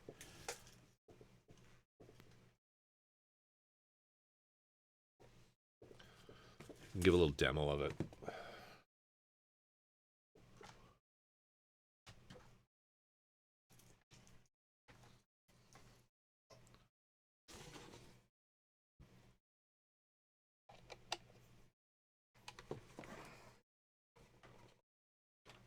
So this is an ultrasonic knife. Find a piece of resin to cut.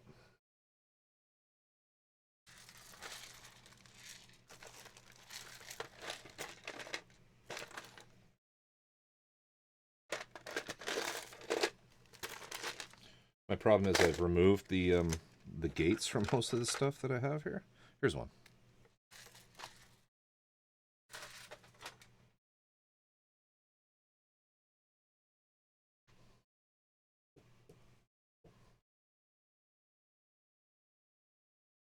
So I have it on high power. It's the blade. So you just click, turns it on.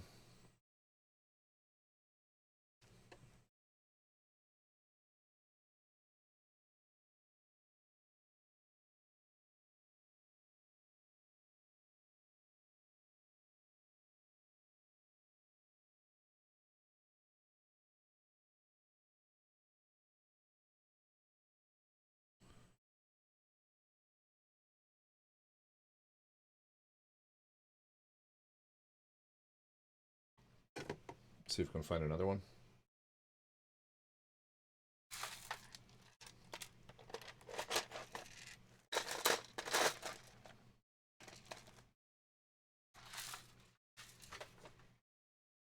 These are just really tiny parts, but or tags, but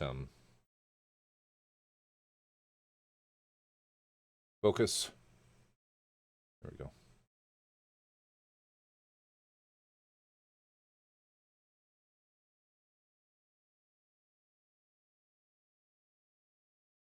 God, that's satisfying.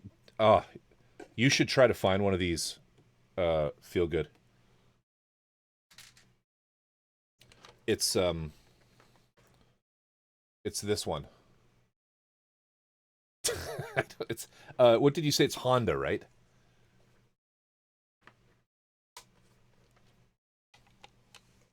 VS. I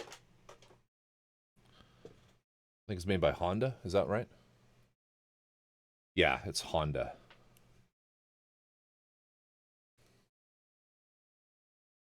Because I tried to make my own. I don't know where it is, the one I made, but I tried to make one. Oh, here it is. I tried to make my own because one of the 3D printing companies was doing a partnership with MadWorks to make an ultrasonic knife, and it was really fucking expensive. But I tried to make one out of an ultrasonic pet toothbrush, where I just carved this up, and it worked. It works. It actually works, but the blade is so narrow. It's kind of frustrating. There was a funny stream way back when. I don't actually save any of my streams. I wish I had, but it was the one of the very first streams that Feel Good, not Feel Good, sorry, Sage and um,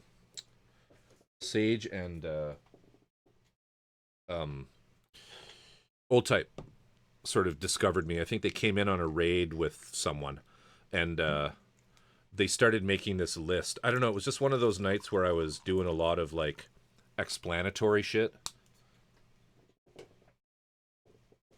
and they were making this list like, okay, I need dental toothbrush, nailed or pet dental toothbrush, ultrasonic knifer, sharpened blade, check. Hairbrush, hairspray chipping. It was just so fucking foreign. All this crap I was talking about. They're like, I had no idea there was this side of model building. Classic cyberpunk vibro knife. Yeah, you're right, brush guy. Is it is so it's an ultrasonic cutter, so it is vibrating, but it won't cut you, and it won't cut you, and it's like you can't really feel it. You can't really feel it.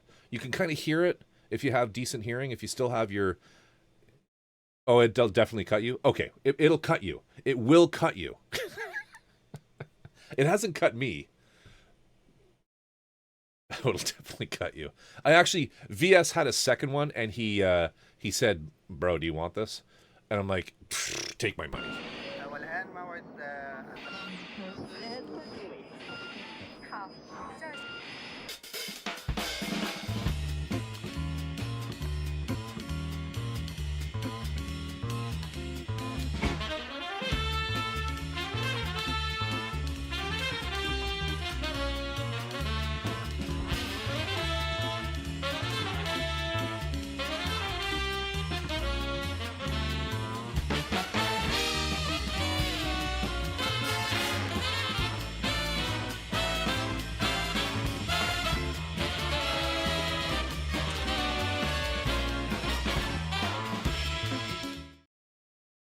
Yeah, it's you're right. VS, sorry, I apologize. I mean the actual ultrasonic part of it isn't going to cut you, but you're right. It is a very sharp knife on it still.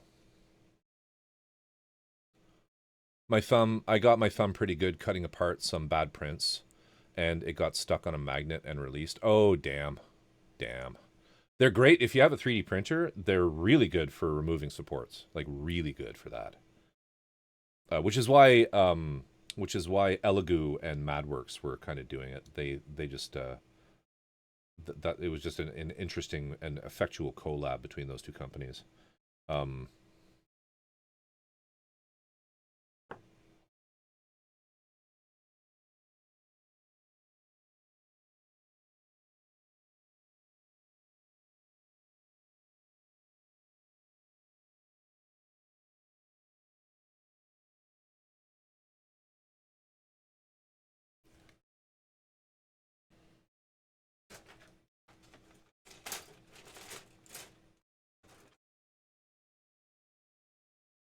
Feel good. I hope you're thinking about these those ideas that I discussed with you last night.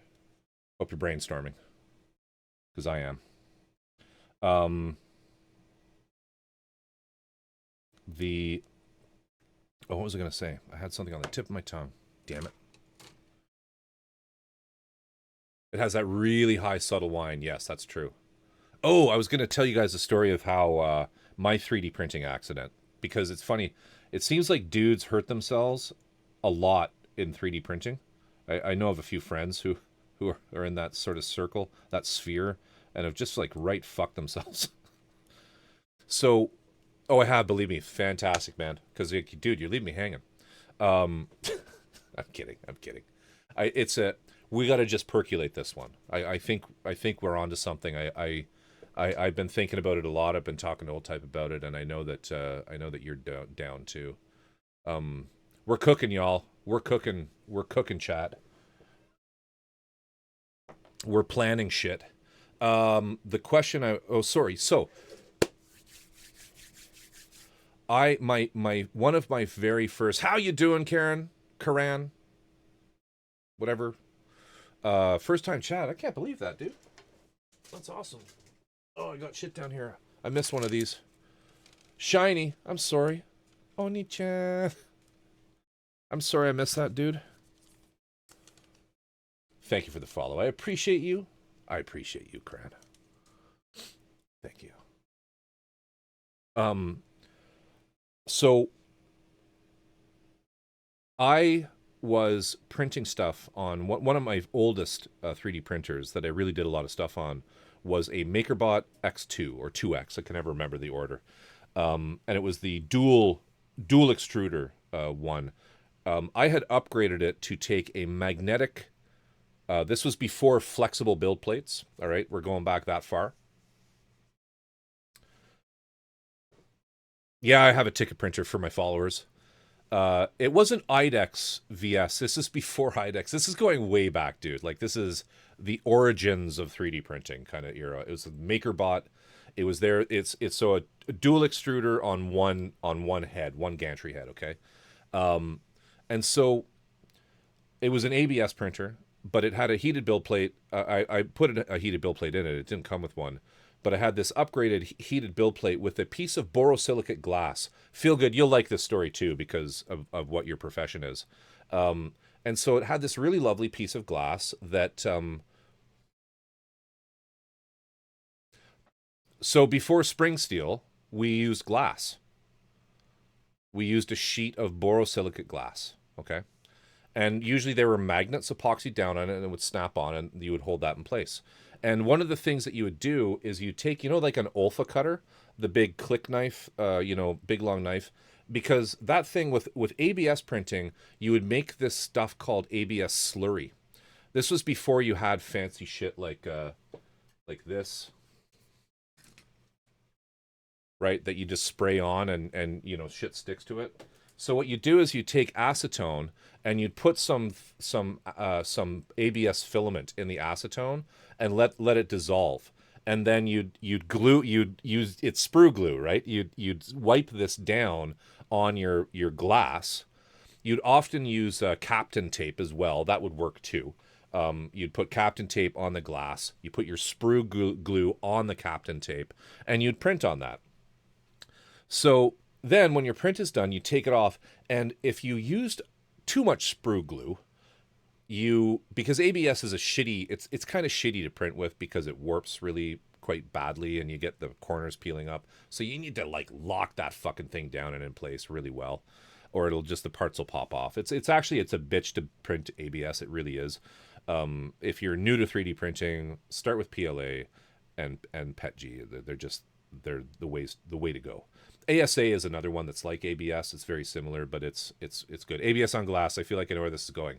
So what you do, one of the things that was very common is you take one of those Olfa cutters, you put the blade all the fucking way out, all right? And you get it underneath the corner of the build plate, or of the printed part, right? And you get it underneath the corner of the printed part, and you'd be like holding this glass plate like this, okay? And you'd have this knife here, and you'd be pulling it towards you with great pressure. And I was doing this, and I'm usually pretty good. I used to be pretty good about it. Well, I was for a long time, where I would keep my hands well out of the way, all right, of this cut, because when the part would release, all of a sudden it would just like pop off and the knife would be like pulled straight through. But this one time I was printing a lot of parts. I was in a hurry and I had my hand here at the bottom of the build plate, and the part popped off and the knife went directly into this hand, right about here, I want to say. You can, okay, yeah, here, like, look. Let's see if we can get this.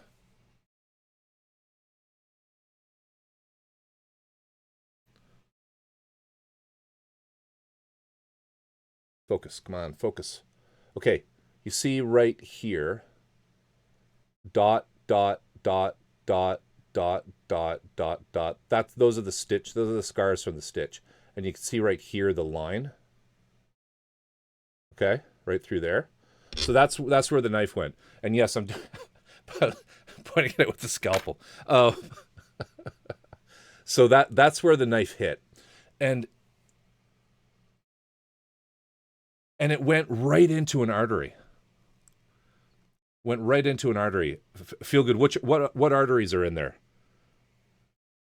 Back to your teaching, back to your school days, okay? Went right into an artery. I don't know if any of you have hit an artery.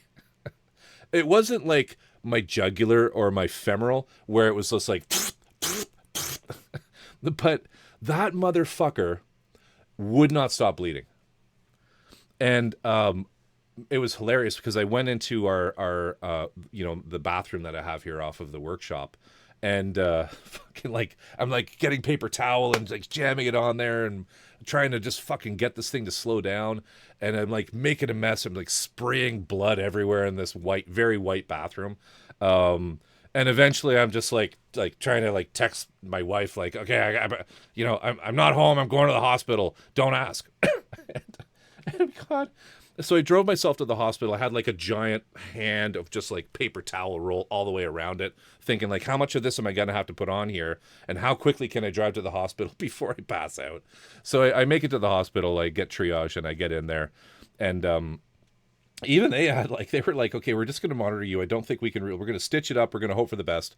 Go to the hospital. Don't ask. It's the craziest statement to say. I know, right? So I'm at the hospital, and they're even like, okay, this is weird. This is really not healing well. You're not a hemophiliac. I'm like, no, I'm not a hemophiliac. I'm not part of the British royalty. So feel good. Oh, you called it so well. My wife is coming home at this time, right? I went to the hospital like John Wick. I totally did. I'm there with this like giant like Q-tip. My hand looked like a huge red bloody Q-tip with just a whole roll of paper towel around it. I'm driving like this, with this one hand up, like, But anyway, but the craziest thing is this doctor I had, younger lady, I mean, in her 40s maybe, and Q-tip more like a tampon. True. She starts telling me, so I asked her, she asked me like, what were you doing? And I'm like, I explained it to her, and she's like, okay, yeah, all right, I totally understand that. And then this is what happened with the conversation, okay? This is how the deep palmar artery, see, I knew you would know. And oh my God, did you hit the deep palmar artery and did they have trouble? Yeah, they totally did. I was there for like an hour with them, like watching me thinking like, are we going to need to give you blood? You're like bleeding a lot. It did stop eventually. But it was ugly. But so this is the conversation she has with me. Oh, 3D printing. So do you make stuff for cosplay? And I'm like, no.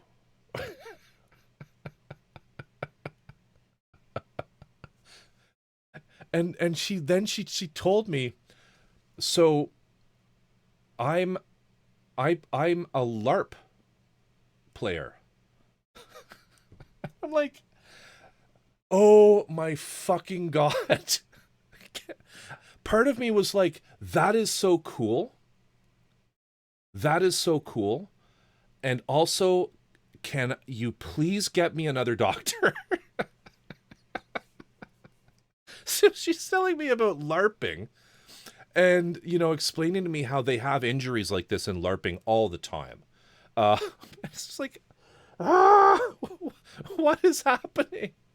It was bizarre. It was super bizarre.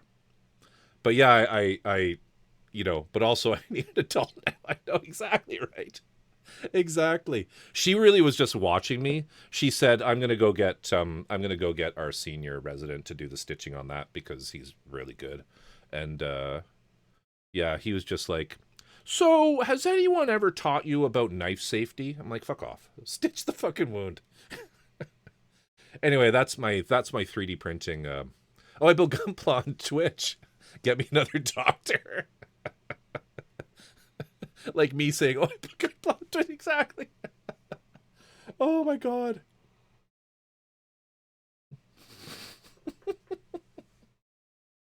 Oh, feel good. If your secret ever came out, right?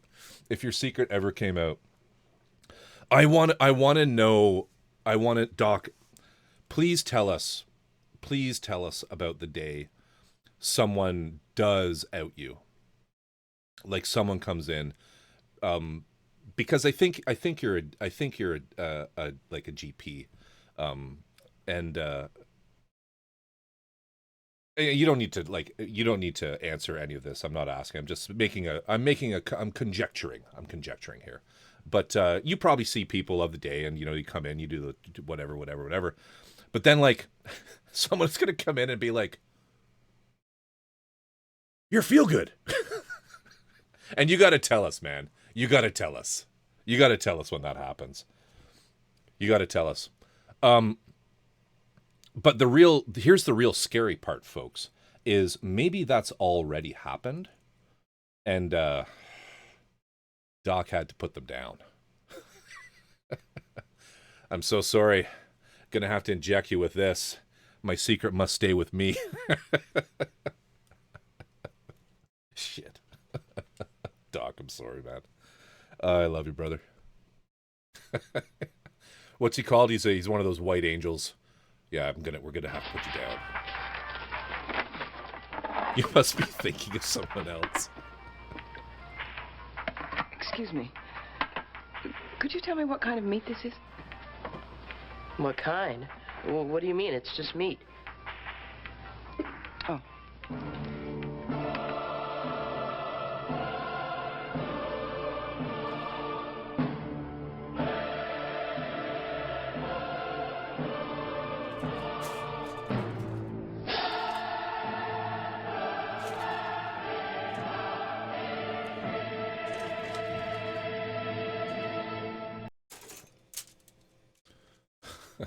Brings up a VOD to show me.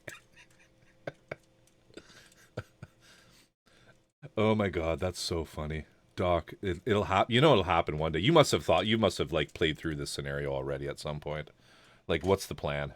What's the plan? Do I only work in rooms with windows so I can just throw the fucking stool, that little stupid doctor stool that you guys have? Can I just pick that up, chuck it through the window, and jump?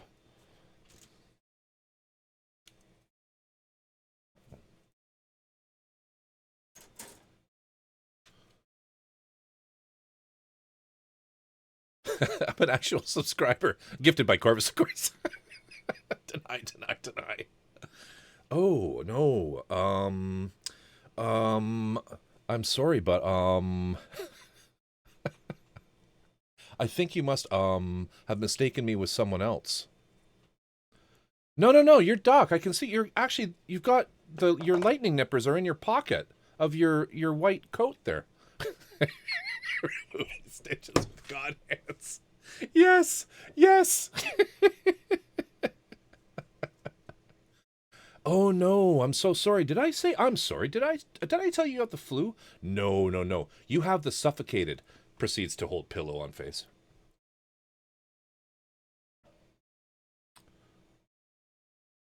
Remove stitches with God hands. I bet you he's thought of that. I bet you Doc has thought of that. He's like he's using a scalpel, cutting these stitches out, and he's like, fucking nippers would be much better at this. He's probably contacted God Hands and be like, hey, is there any way you can get me a set of God Hands that's in surgical steel that I can throw in a kiln. We need to sterilize these bitches. Good that wasn't your dominant hand. I didn't lose any feeling or anything. I did an even worse one. Oh my god, I could show you all my scars. I got, how do I get you this one? Boop. So here on this finger, I have a scar that runs up this side and then back down. And it goes down to like there. Okay. And I was just typing that. And I was washing a glass. Like it was one of these glasses. This type of glass. And I've complained about this before with respect to RGs. I have fairly large hands. And God Hand Medical coming soon, exactly. We need to be able to put this in a kiln. I need to be able to sterilize these. Do you guys still use kilns, or is there some other fancy thing that you use to sterilize equipment with? I don't know all that. But I was washing the inside of this thing, and it broke. The glass like split, and it cut like this whole side off my finger, and it went like, bow. And it was another, and I never finished the story about the bathroom, but I'll finish this one first. So yeah, I'm washing dishes, and like all of a sudden that happens, and I have pretty high pain tolerance, and like I'm like, why is the water red? Oh shit. And the glass is like falling apart, and it's just fucking peeled right off. And most stuff is single use now. They still autoclave stuff. Okay, that's, yeah, that makes sense. That makes a lot of sense. Because I know with medical equipment, because I when I was back in my hi-fi audio days building preamps and custom vacuum tube amplifiers and things, one of my best friends and clients was a neurosurgeon. He's since moved up to Sudbury from Ottawa, but he was saying that like a huge amount of the medical companies are making things. It's like the inkjet printer racket, right? Where there's a ton of throwaway shit that you have to pay for. That's where the real money is. In medical, the medical equipment industry is all the stuff that you can only use once. Anyway, this whole fucking side of my finger went bow, and I'm looking at it, and I'm like, I look at my wife, and I'm like, I guess I'm going to the hospital. See ya. And I did the same thing. I fucking wrapped it in paper towel and drove to the hospital. It was bizarre. This I did lose feeling in. This thing. Yeah, it was crazy. It was crazy. But anyway, I shot my wife this message like, hey, going to the hospital, don't ask. And she came home to the bathroom and she's like, oh my God. It's like a fucking scene from Dexter. It was like, there's blood everywhere. What were you doing? I'm like, yeah, sorry, I'm fine. I'm fine. Thanks for asking. Good times. Good times.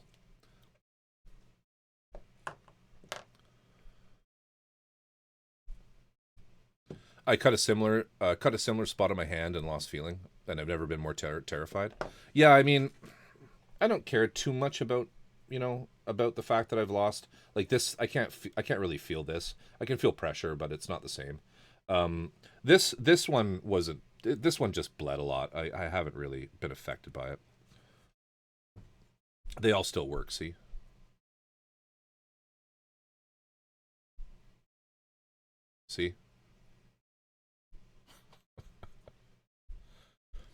Which Gunpla is it?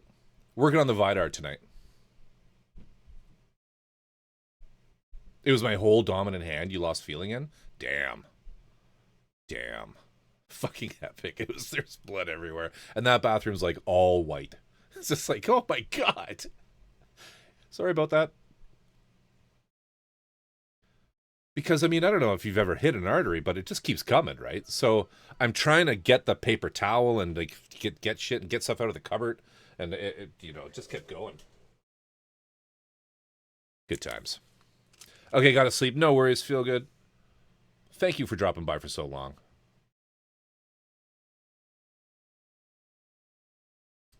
Une vieille habitude. Took me a sec to determine language there. Une vieille habitude. Thank you for the follow. Bonjour, monsieur. Comment ça va? Ça va bien, oui? Feel Good, thank you so much. If you guys aren't following Feel Good, you should be. Absolutely amazing streamer. Doing Gunpla since 2023. Doing fine, thanks for asking. Awesome. Welcome. We're currently working on the new MG Vidar, built on the 36 and 36, built on the frame, the IBO frame from the Barbatos. At least we're trying to build it through shenanigans and other stupid stories. If you're not following Feel Good, fuck you.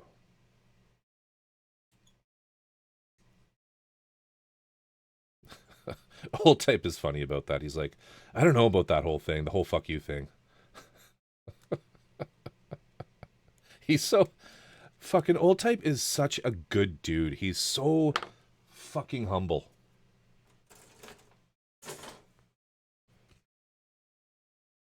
He's a sweetheart. He really is.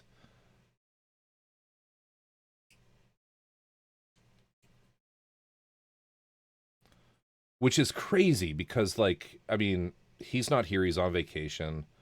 I got to get this off my chest, but Old Type is an international assassin. Just so you guys know. That is his profession.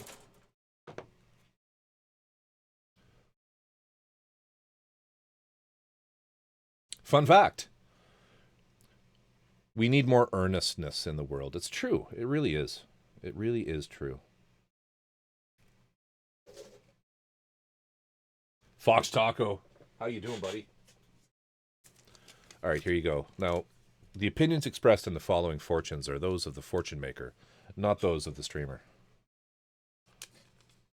Share your happiness with others today. Share your happiness with others today, Fox Taco. Now that you let a secret out, we shall know why there's no stream next week. So true. So true. Yeah, no. Fucking Old Type. Old Type is super, super cool. And he's a good friend.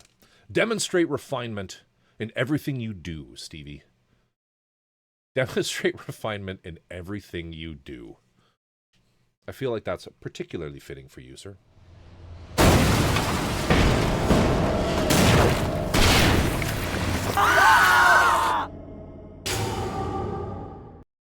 I'm cooking up a whole bunch of new redeems, so we're going to be retiring a few of these. I was hoping for tonight, but I got home kind of late because I've been trying to help my son find a car.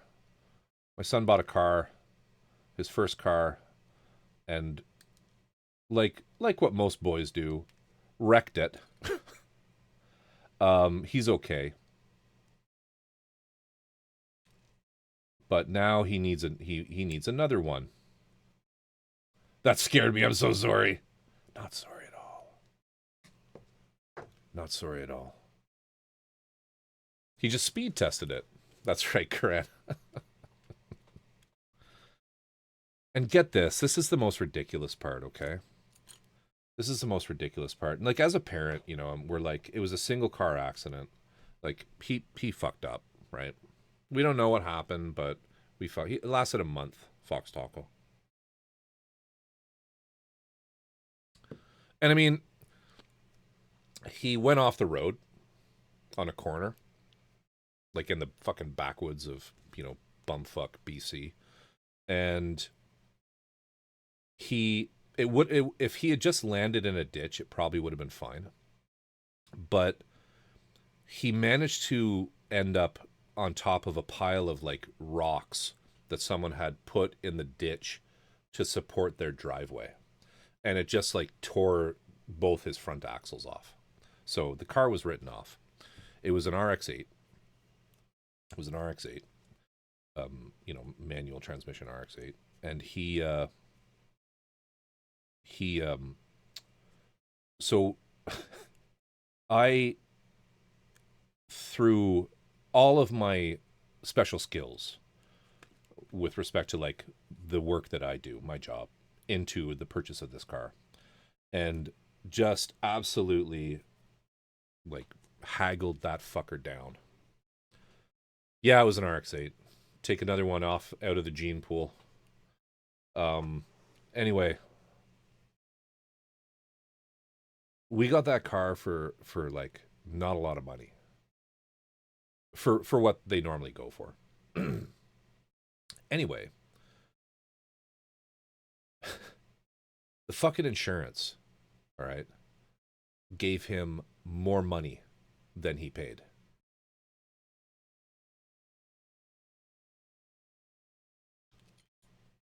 So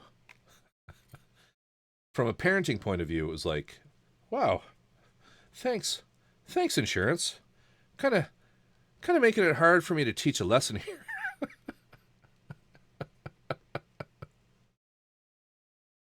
Yeah, pretty much. So he got $1,000 more than he paid for the fucking car. Oh my god, it's just like, oh, come on, man. Don't do this to me. Teach him a lesson. Don't give him anything. We're like, don't give him anything. Please don't give him anything. No, sir. He's entitled to, like, god damn it. Now, he's actually toned his he's like geared down big rig, big time. Like, hey, Calendros, what's going on? Now he's looking at more, more sedan type things. He's actually worried that his insurance premium is going to go up. Because I pay the deal is with my kids is I pay their insurance. But I pay their insurance for the first year, but the first 12 months basically. But if their insurance goes up, then that's on them. That's on them. So he's concerned because, I mean, hey, nothing's free in the world, and I know how insurance companies work. Just got home from a friend's. Dude. Like, on one hand, you're happy he's not fucked, but on the other hand, this was supposed to be a teaching moment, damn it. Not the insurance company saying, hey, let's help. Hey, why don't we help you commit insurance fraud? Same thing just happened to a friend of mine. They valued to call it $6K instead of the $4K she paid. Lucky, that's crazy. So mine was like 6, and they gave him 7, kind of thing. Oh, it's just stupid. Now we got a new car, and a new loan will get more value when he breaks it again, leveling up. The sky's the limit, right? Like, we found a plan here. This is what we do. First year per car, yes. No, not first year per car. Hell no. I've totaled one vehicle that my parents got for $50 and a pack of beer. I've only ever totaled one car. Spectacularly. Like, there's actually really not much of a good reason why Corvus is still here today. I sent that thing doing cartwheels down the road. I have an S2000. It's kind of scary every year when it comes to insurance payments. Yeah, S2000s are going to be up there. The RX-8 wasn't bad.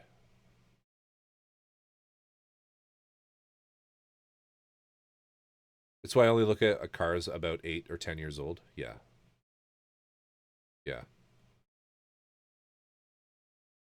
Yep. All right, so we need that. We need G16. G16. Is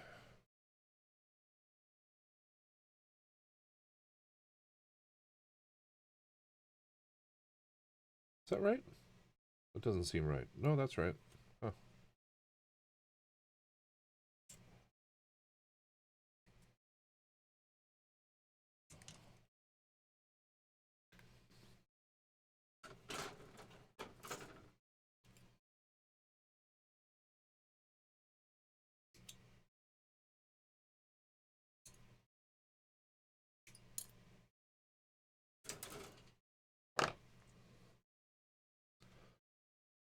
Calendar, we learned this evening that escape room games and excessive wine consumption lead to frustration for those who aren't 3 sheets to the wind.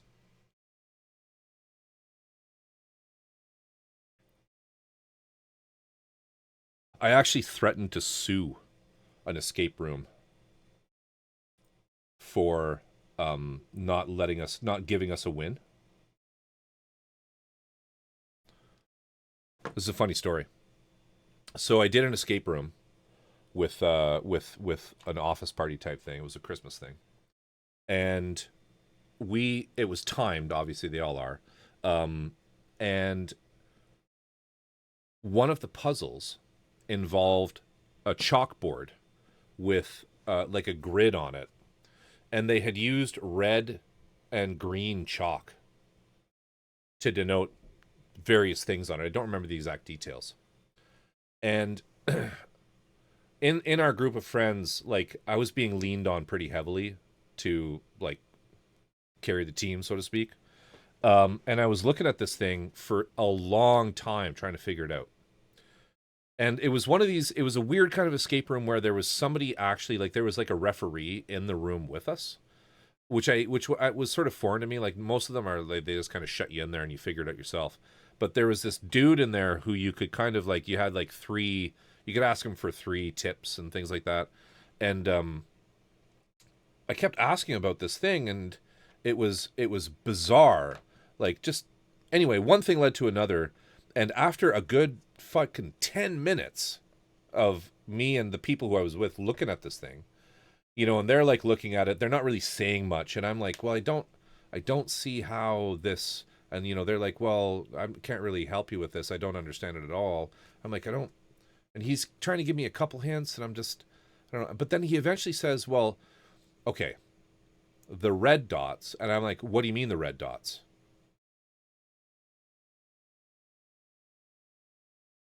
And he said, well, there are red and green dots. And I looked at him and I said, I'm fucking colorblind, dude.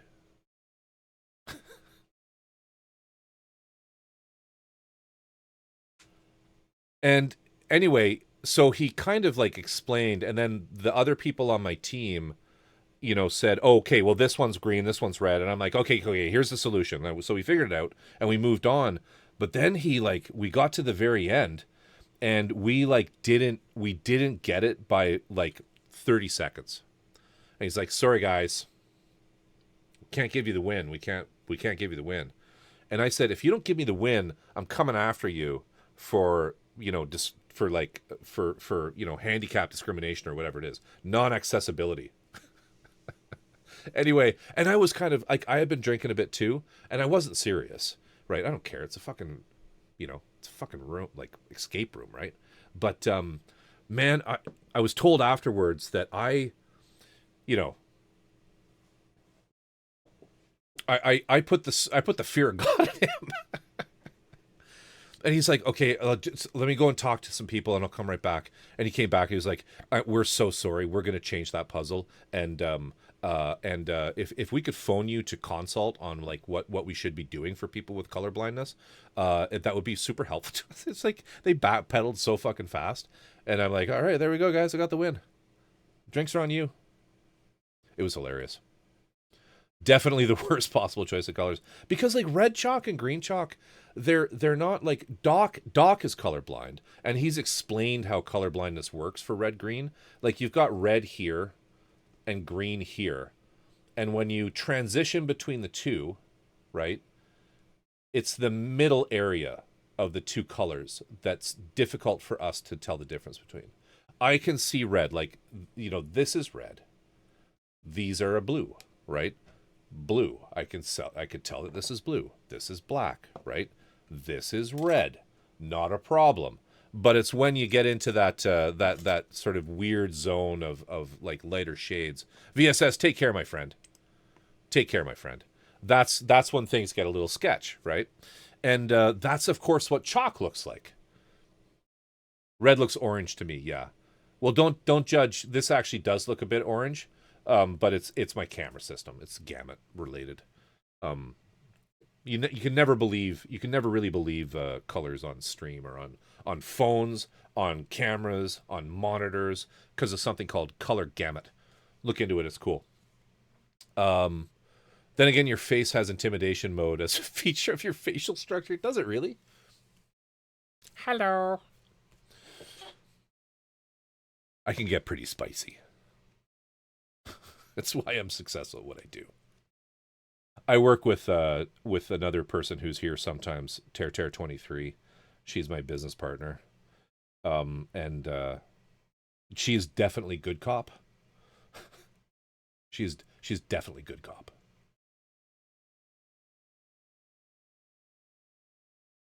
Take care, VS. Love you, bro. Thank you again for the ultrasonic cutter. I appreciate you. Absolutely amazing.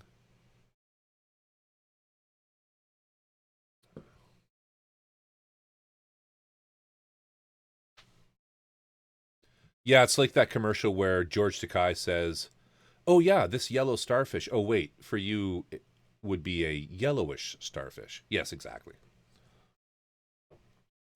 Okay, so this goes. How does this go together?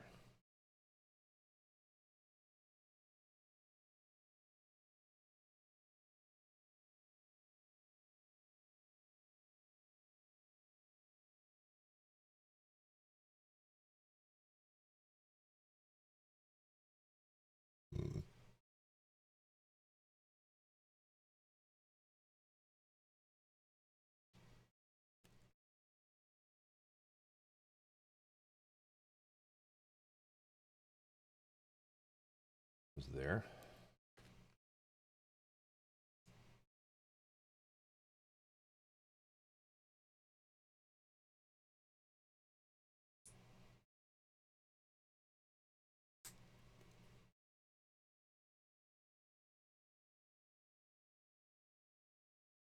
Rip Lemmy, I know. I know.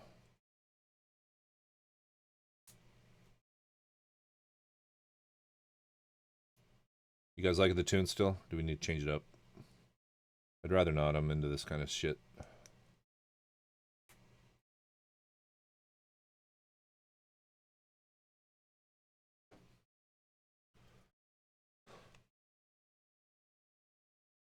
Also, we're only mostly pretty sure that most people see color the same without vision impairment anyway. Yes, very true. Yeah, P3, sRGB, Adobe sRGB. These are some color gamuts which are different from each other in some point. For anyone who doesn't understand what color gamut means, is your eyes are able to see a spectrum of color. And not everyone's is the same, obviously. Like I have some small amount of color blindness, and so I don't. But imagine this like rainbow chart, all right? And there are these charts exist where you can kind of see they draw this circle or this weird shape. Actually, it looks like a funny like keyhole type shape on this rainbow spectrum, and these are like the colors of reality. So then, these are this is what the human eye can see. So then you have like the CCD sensor in your camera. It can only actually see a smaller portion of what you can see, right? And so it's not picking up certain colors. That's why this doesn't look red on my screen. It looks orange. So then you also have the monitor that you're looking at might not be able to reproduce the same amount of color bandwidth of color spectrum that you see or the CCD sees. So you have further limitations. So there's a lot of that shit going on.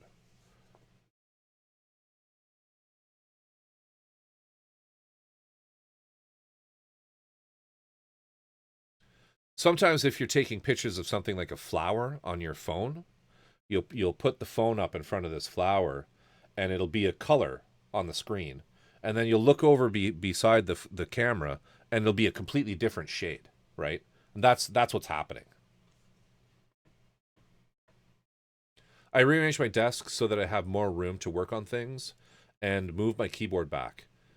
And yet the cat manages still to plant her ass on the keyboard every time she wants her attention. I know, that's what cats do. Tune as fine as you. Wait, I said too much. Thank you, Fluffy.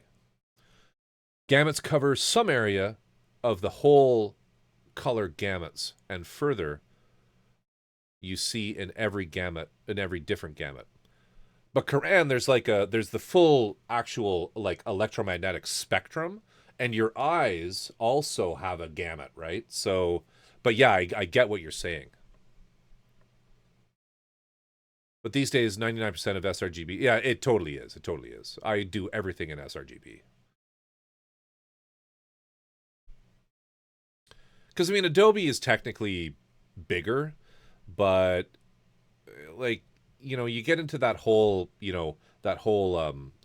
like color corrected workspace thing, and then it becomes important. But for most people, sRGB is fine. That happened last night when I was taking pictures of the Pro Coats from testing spoons. Yeah, I know, and it can be really frustrating, right? It can be super frustrating. Like, why is it different? Hey guys, look at the color. Oh, it's totally different than what I'm looking at.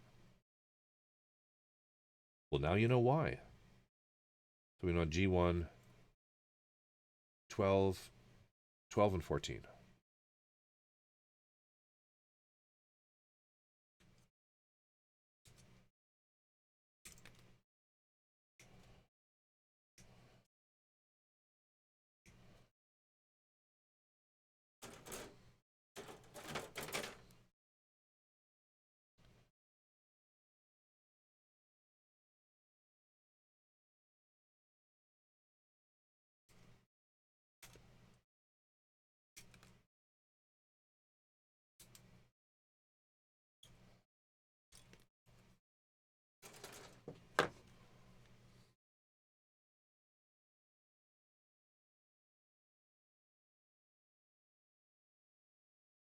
You hear every time the phrase, if you see it live, it looks better than the pictures. It's true, though, right?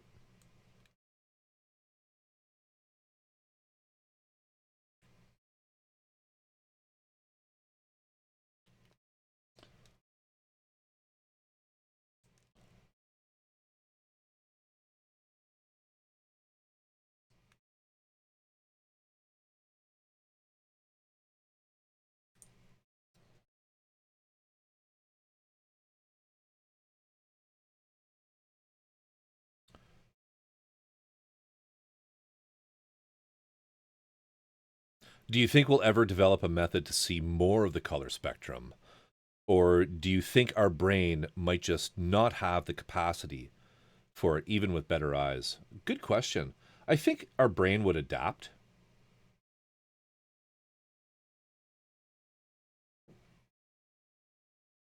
It would adapt to the input it receives.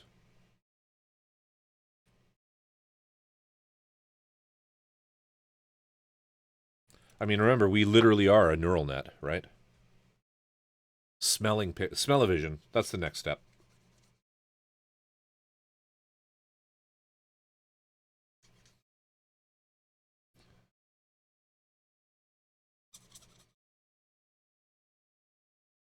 There's a. I should just make sure they're not in here. Hang on. Holy shit, we have a lot of viewers. Um.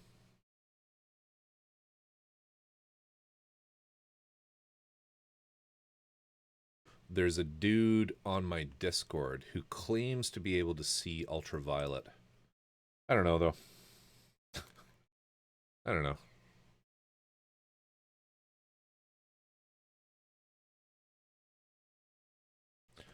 If we can somehow cyborg that creature, we can see more of the spectrum.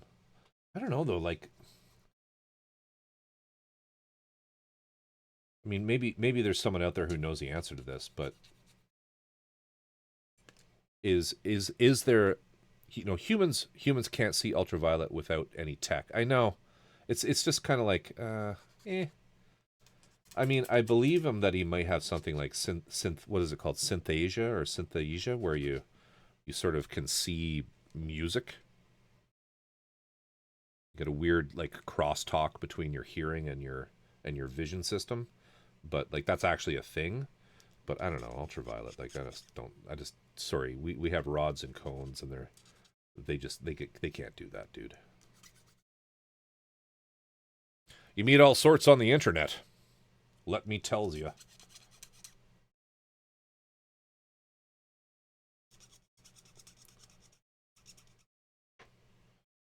The sea creatures see different spectrums, so we need to cyborg them. Yes. Fucking cyberfish, man. That's just what the world needs.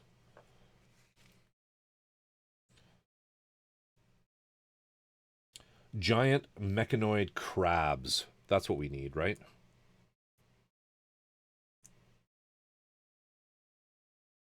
To do all of our physical labor.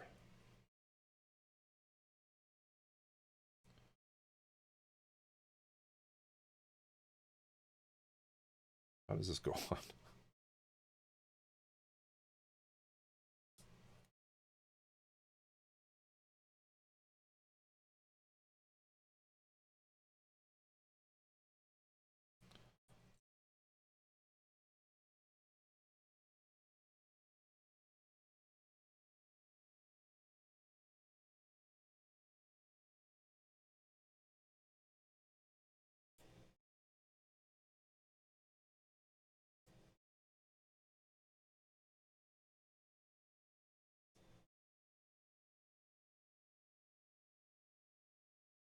So sexy. Stevie.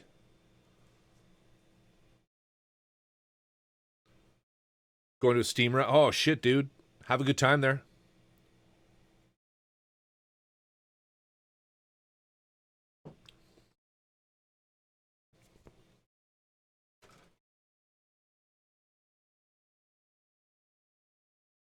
Thanks for the subby. Enjoy. Have a great day, dude.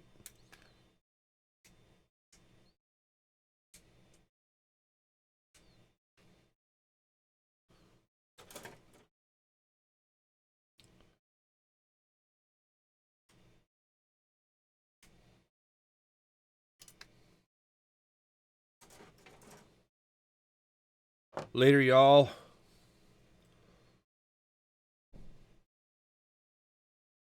Blood is red. Many fruit are red. Anger turns one red. Many poisonous animals display red. Meat is red.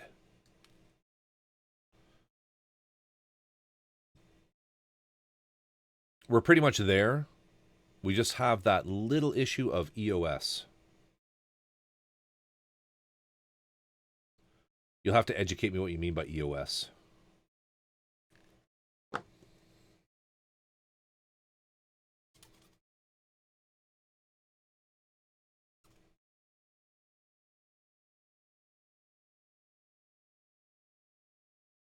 Reading up on it a bit, there are some individuals that have been able to see ultraviolet light, but it's typically an after effect of the particular type of eye surgery, of surgery on the eye. Oh, shit. Yeah, you see, I don't think he said that he had surgery or anything like that. Specifically having the lens of the eye replaced with an artificial one. Interesting. Interesting.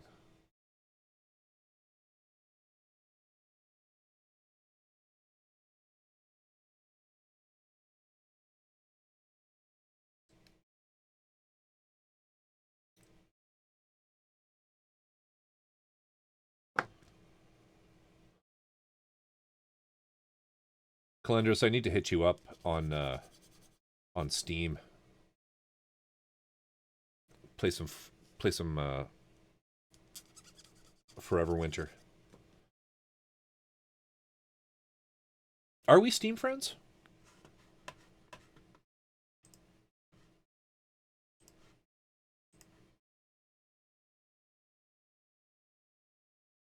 We should try and do something sometime soon. I need you to turn me into the most proficient Helldivers player ever, so that when Old Type gets back, I can just we just own him.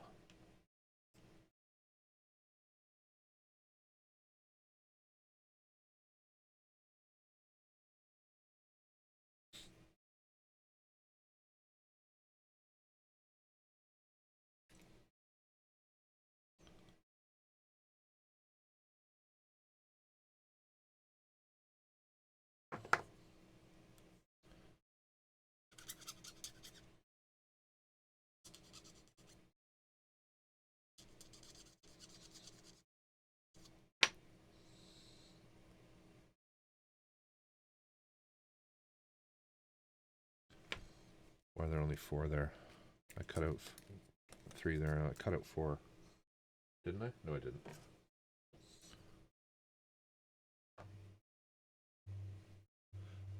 We've got no plans tomorrow. If you want a crash course on crashing into a planet and killing everything that moves, hell yeah. I played a little bit of the solo. I find I'm having a hard time getting used to the keyboard controls, but I'll figure it out. Yeah, I mean, I'll let you know. I'll let you know. I think I'm trying to find Steam on this computer. I think we're friends. I think we're friends. Steam. Steam.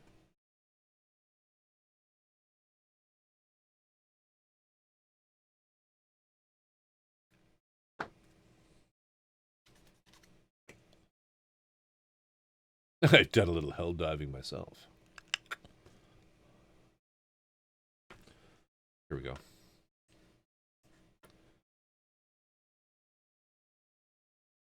Friends. View friend list.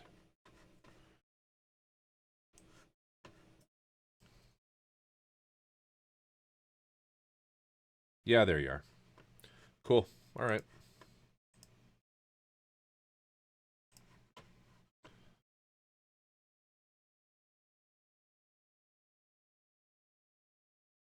Is Warframe still popular? I have no idea.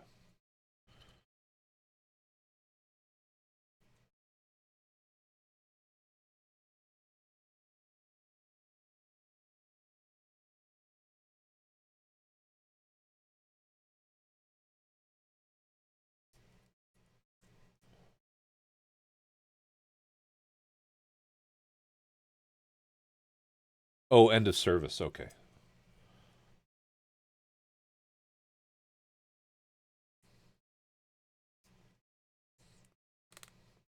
I'm going to need to paint this kit.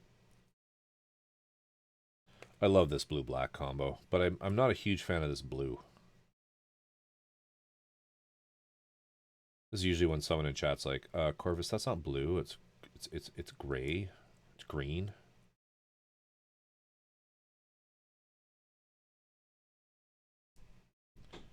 The problem with Bionic Limbs is that the company has to maintain software updates. If the product can't be profitable, they'll end the updates and the consumer will have a brick for an arm. Yeah, there's a Black Mirror episode. Oh my god, that was basically the premise of the one in the first episode of this season of Black Mirror was just that. Was just that. I won't spoil it, but it was like, oh, that is so fucking bleak and awesome. Bleak and awesome.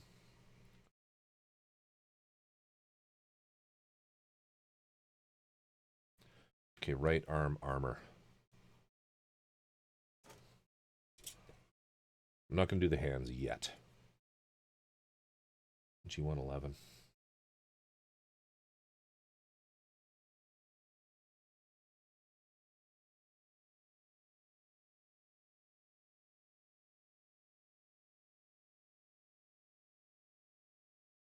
G10.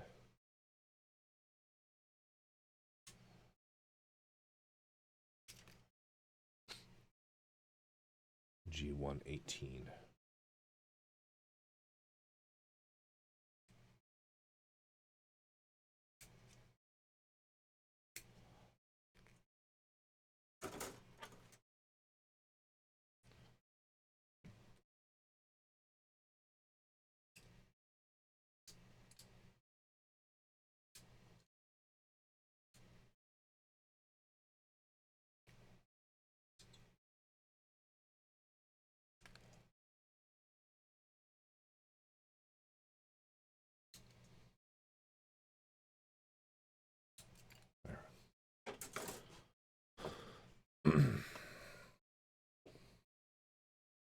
I know a decent amount of people started playing Warframe. Plus, bionics can be prohibitively expensive, which makes profiting even harder due to limiting an already smaller use base.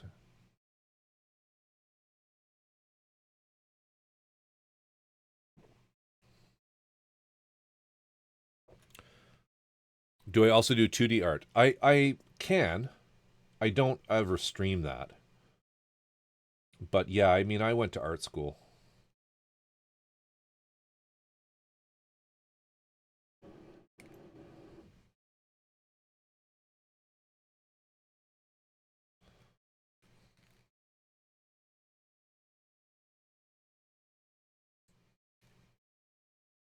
My main 2D art that I used to do a lot of is And I used to have a lot of it on my Instagram. Now I've just left one piece, one thing there. Um, my Instagram, most of my followers, you'll see my Instagram has thousands of followers. A lot of it is from it's not from actual building models. It's from I used to do watercolor paintings. That's where most of those viewers came from. And I switched the whole thing up, and they never really left, so all good. Yeah, watercolors. I have an octopus there now that I don't know why I left it, but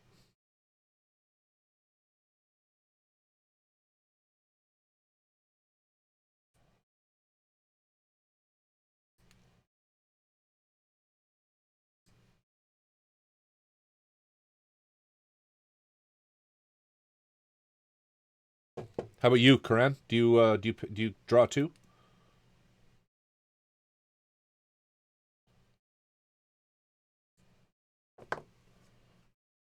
What's that movie where you can pay for an artificial organ? They come and where if you can't pay for the artificial organ, they come and repossess it. Hell yeah! What's that? Jesus, what is that movie? I know the one you're talking about.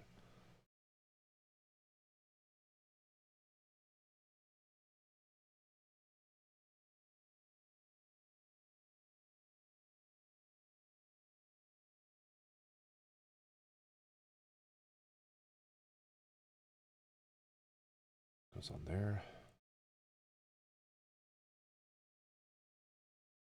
G10 in the back.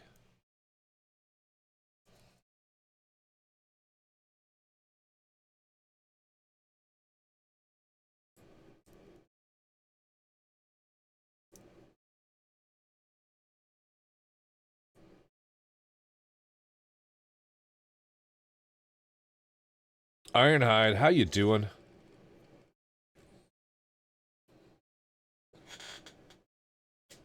What's going on, my friend? Good to see you. Thank you for the biddies. Dang, just found out my grandpa's addicted to Viagra. No one's taking it harder than Grandma. What is new? I'm getting a vibe that you also do traditional art. I'm getting, for some reason, yeah.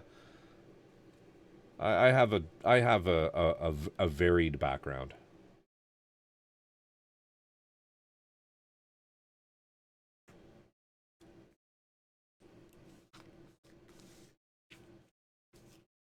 I went to school for graphics design, computer illustration, and 3D sculpting, 3D animation, that kind of stuff. Shared.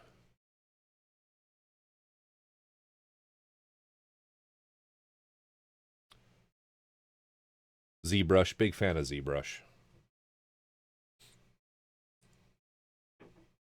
Which I'd like to do more on, but I just have like a shitty fuck, what brand name is it? It was one of the off-brand pen tablets, big pen monitors, but I need to just invest in like a Cintiq, Wacom Cintiq. Where does this go? Here.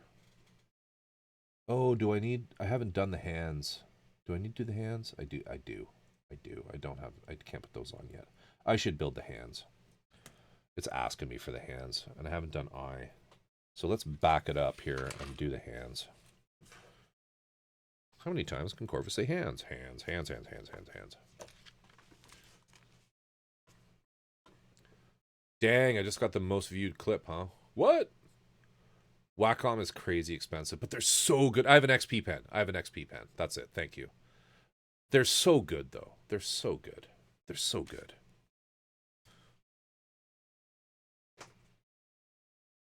I mean, in this channel, I mean.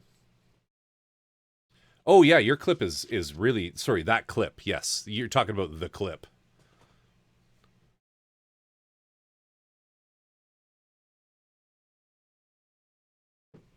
Isn't that funny, voice? Isn't that funny? I love my Wacom when I did graphics design. Yeah. Yeah. I'm going to look into it tomorrow. I kind of really want one. But I'm so fucking upset that ZBrush sold, that Pixelogic sold to fucking Maxon.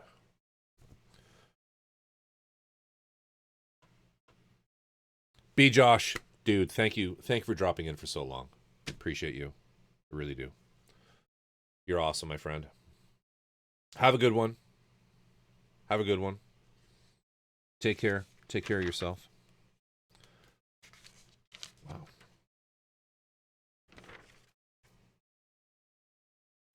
Where were the hands? Oh, here. Okay. Pardon me. All right, let's do this.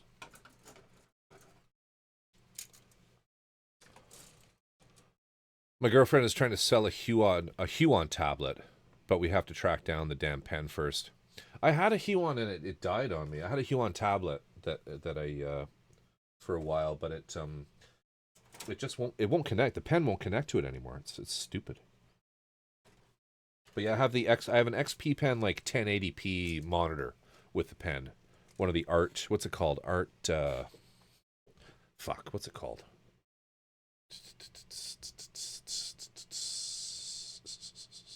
I can't remember.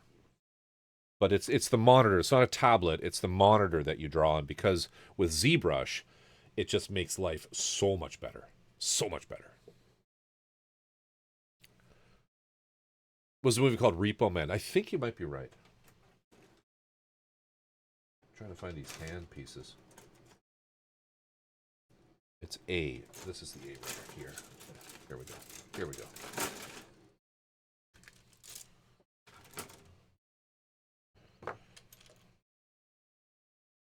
A39.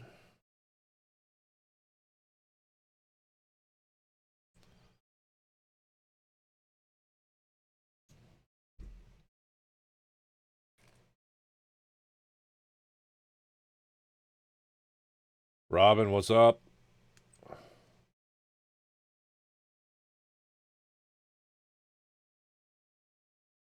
A33. We'll just do these ones.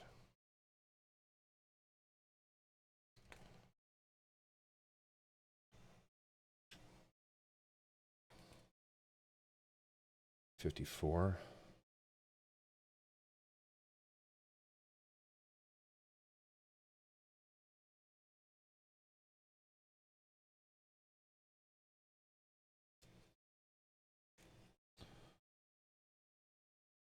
$37.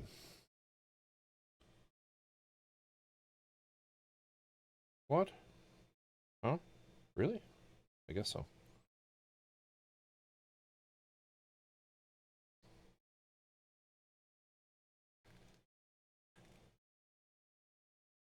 And 39. Oh, I cut those out already. And then we need a few C pieces.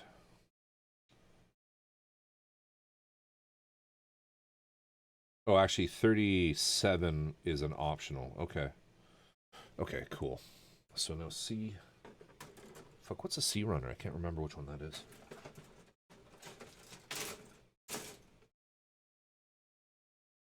B.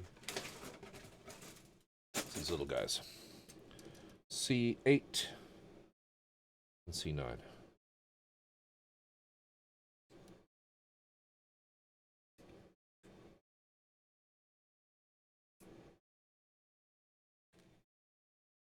I think we need C11 too, yeah. The thumb. The infamous thumb. I love how spiky this dude is.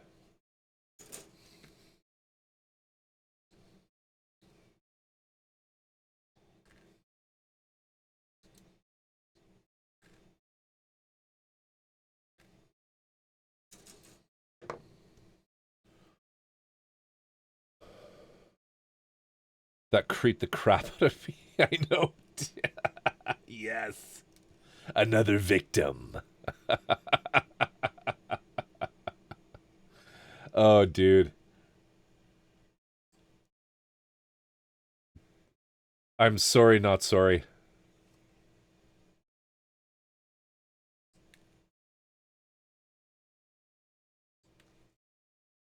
Sorry, not sorry. So funny. Spoon Handle, welcome on in. What's going on? How are you doing? How are you doing? That's...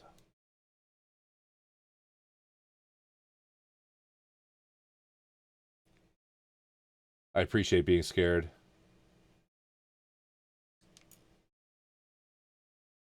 Gotta love a little binaural sound. That's why I say rip. Anybody in headphones, rip. Should be sleeping, but chilling instead.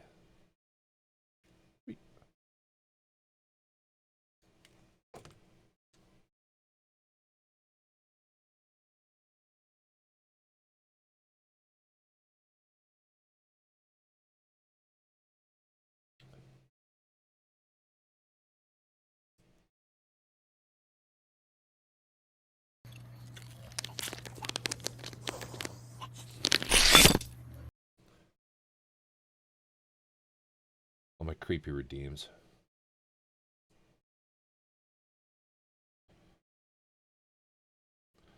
What's going on with you, Iron? How you doing? Hope you guys are well. Brad Calbo does good reviews of graphics tablets if everyone sees it. If I'm going to buy another, it's going to be the absolute top of the line Wacom. Wacom? Whack off. I won't buy anything other than that. Because I've already got a really decent XP pen.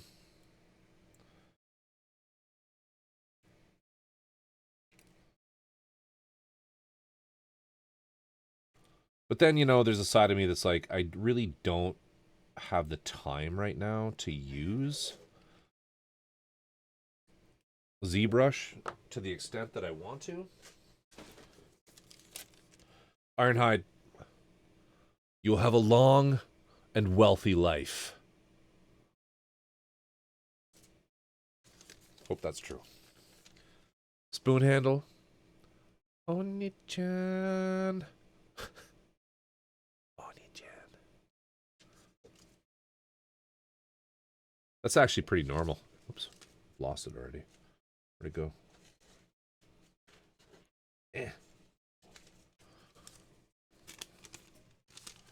Spoon, that's actually pretty decent. That's pretty decent waifu right there.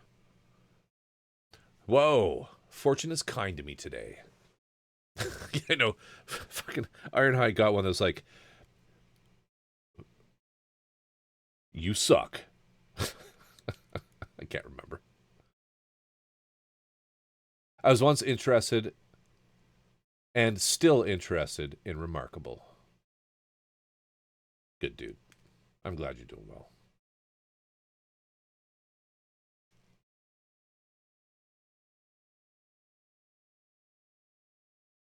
Glad you're doing well, man.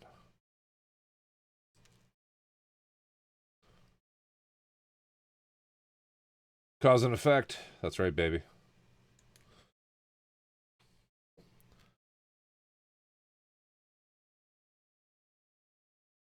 That was pretty funny. It was so perfectly timed.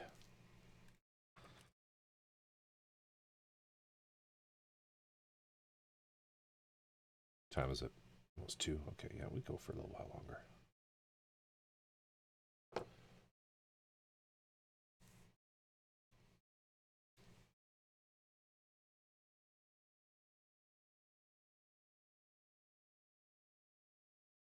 All right, a...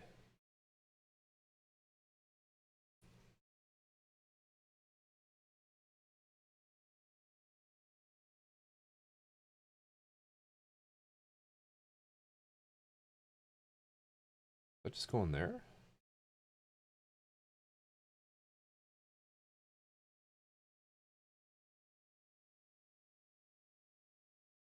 Is that right?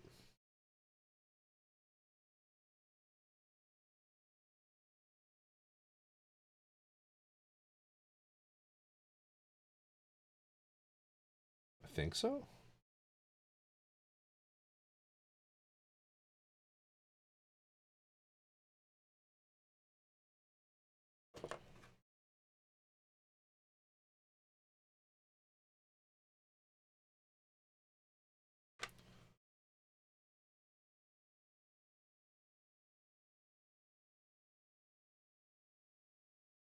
Got an ad.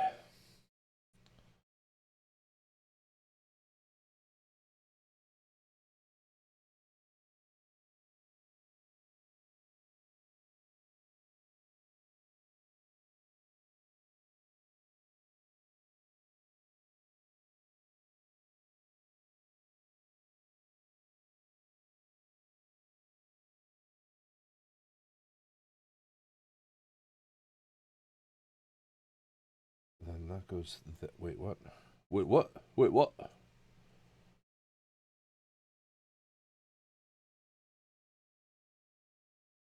Goes in there. I get it. I'm understanding it. The knowledge is coming to me. The secret arcane knowledge is coming to me.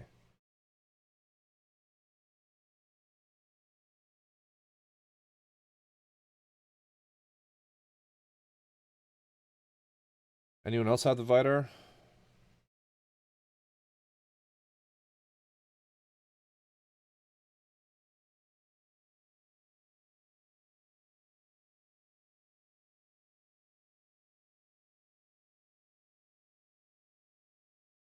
Oh, I didn't do that one.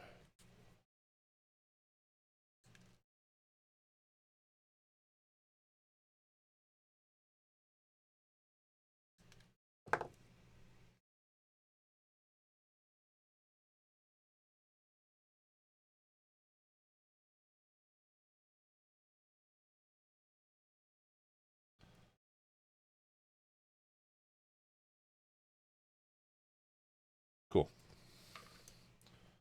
So, is there a left and a right to these? These are pretty much symmetrical. So we can put these on either side.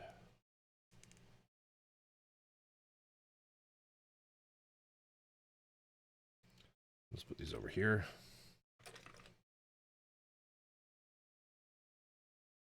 Oh, I'm missing... Am I missing a piece here? Oops. I am. So we need... Or are we missing a piece here? Or we just got this on upside down? What?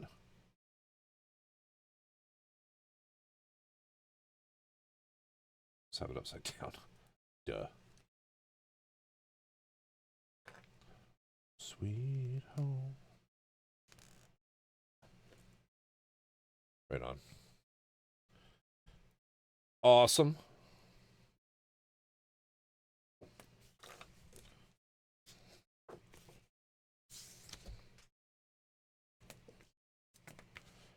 Now we can put these on.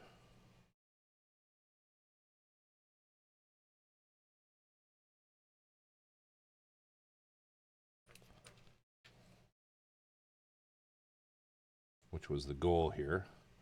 And I-11.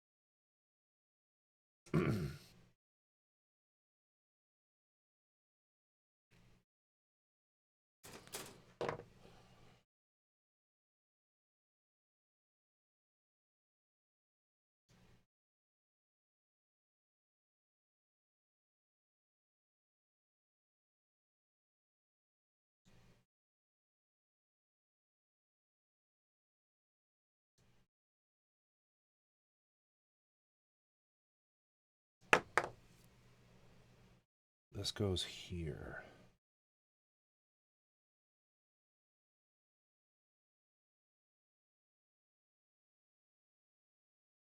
Man, I gotta work tomorrow.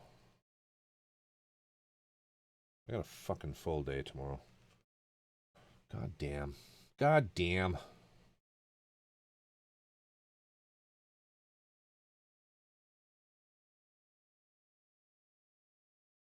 Cool. We did those. Do these. I work in real estate, Spoon.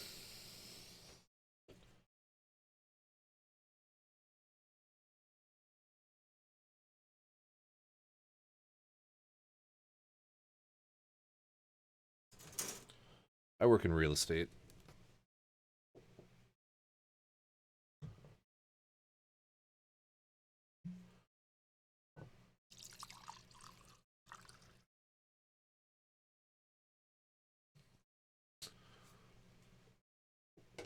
How about you?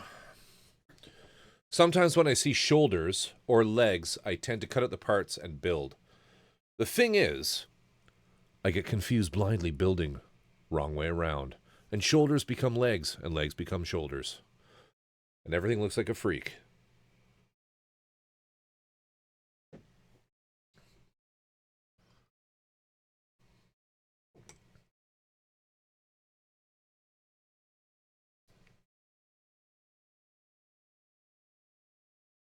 Yeah, pretty much. Thanks.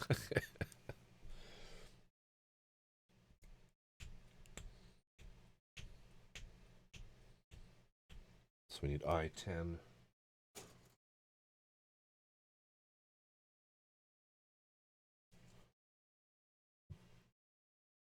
What?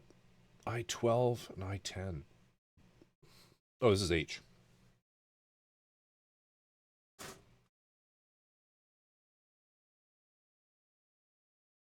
Alarms, cameras, theater systems, awesome. Low voltage techie stuff, nice. You're like an installer, hey? Oh, I cut that out. No, I need 12 and 10.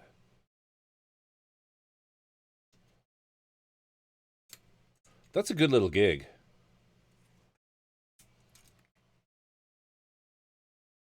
Like, do you do home automation, stuff like that?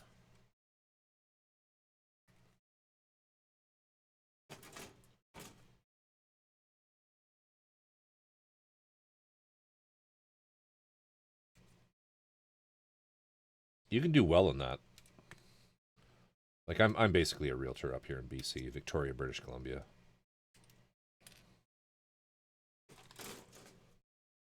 Yeah, I did it for about 15 years for a startup that became one of the largest Brinks dealers in the country. Was their CTO. Hey, shit, that's awesome, dude. That's awesome, man. Left in 2020 and started my own firm. That is fantastic, dude. That is fantastic. Whereabouts are you located?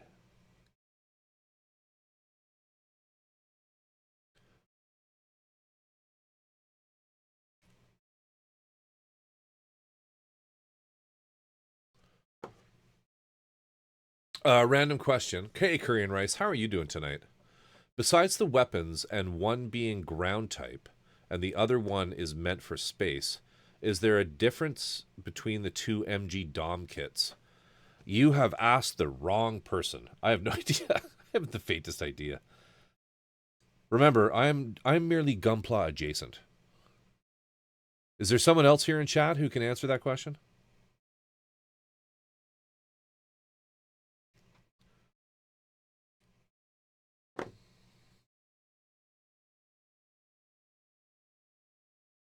Fuck, where's Joe R when you need him? Question open to everyone. Yes, please.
Fankeki,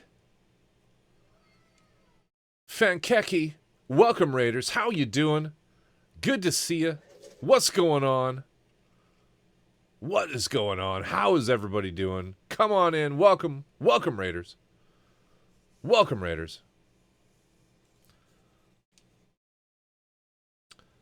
Fankeki, what were you up to tonight?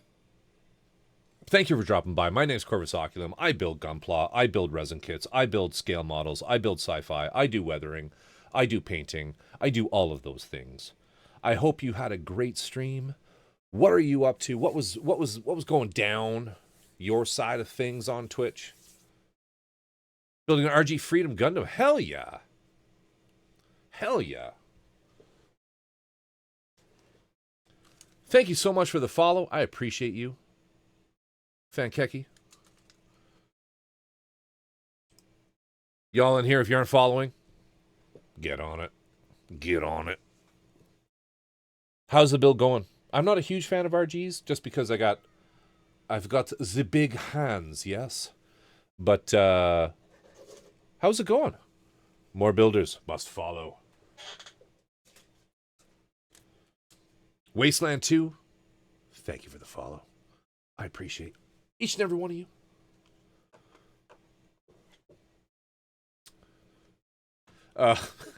Galandros, goddamn. Fankeki, I don't think I'm following you. I don't know. I think you might be a new streamer to me.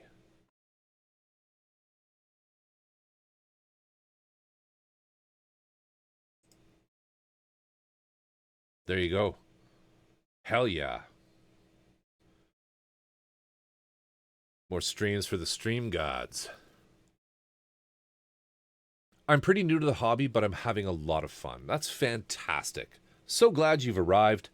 Yeah, I mean, I build and I work on some of the more obscure, obtuse kits that are out there.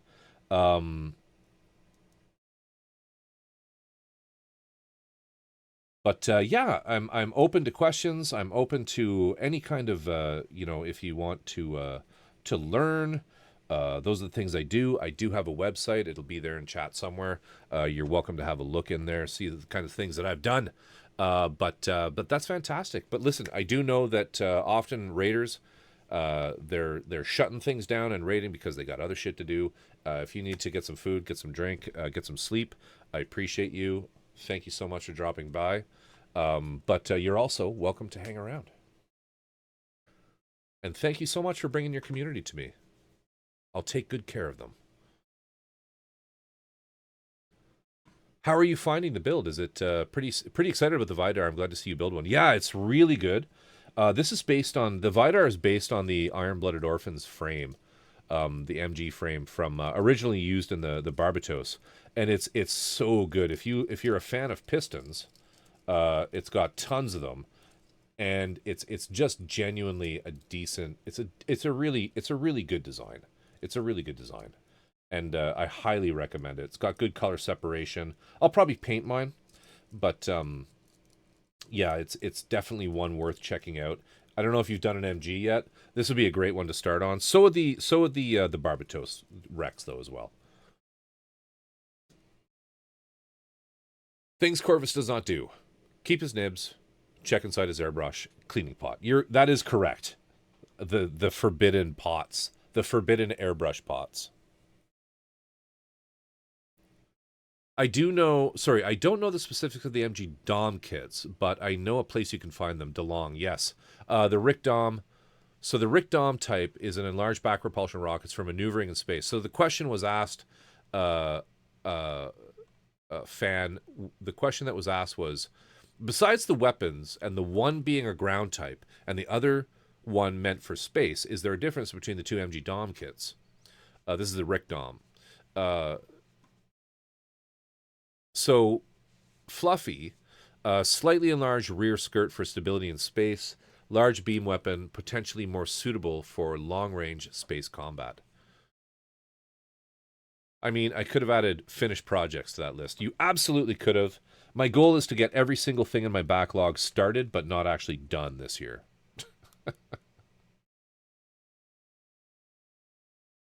Man, so when I started streaming Calendros, I had a 9-to-5 job. I was more management than I was what I'm doing now. And I actually had time to do shit. But your words are hurtful. Your words are hurtful.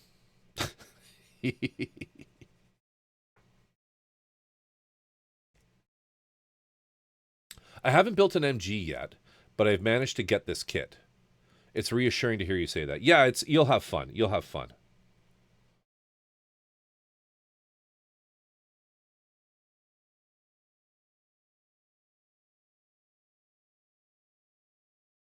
Wait. Oh, this side.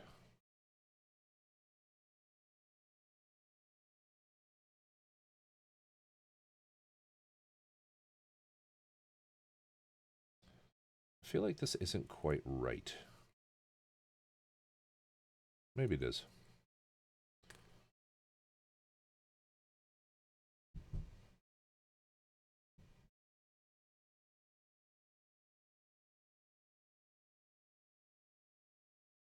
No, I don't think that's right. What am I doing wrong here?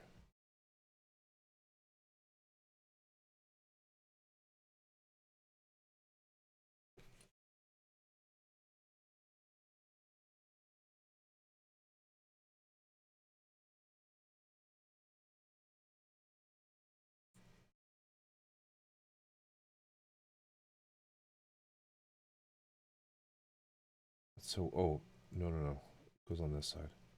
That's why. I think. Oh. I've got this on backwards.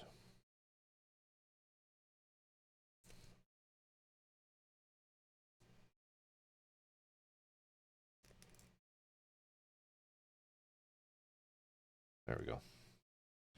Oops.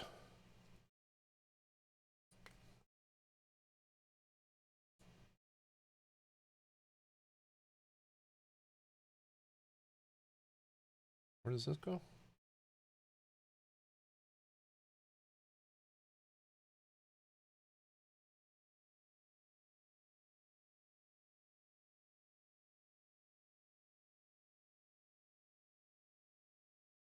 Is that right? No, that's not right at all.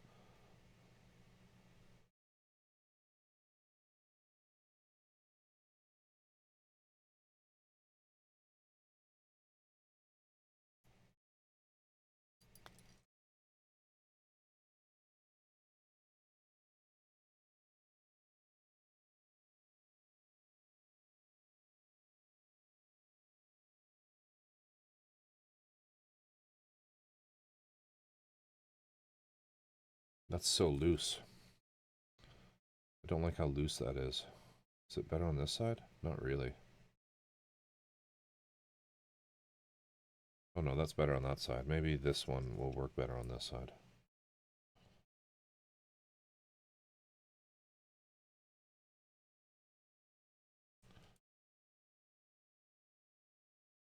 Okay, that's those gun.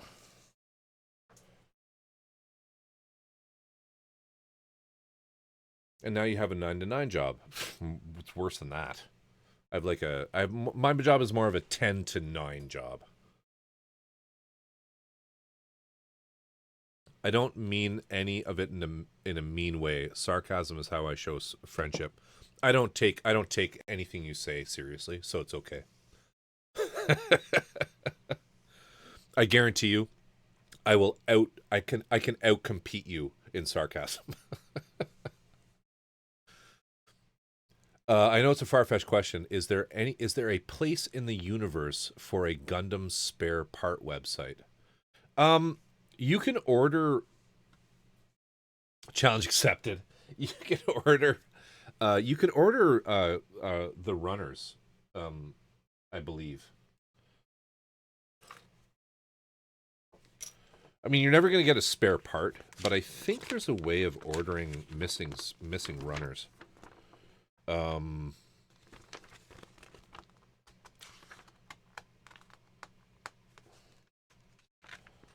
can't remember how though. What have you lost?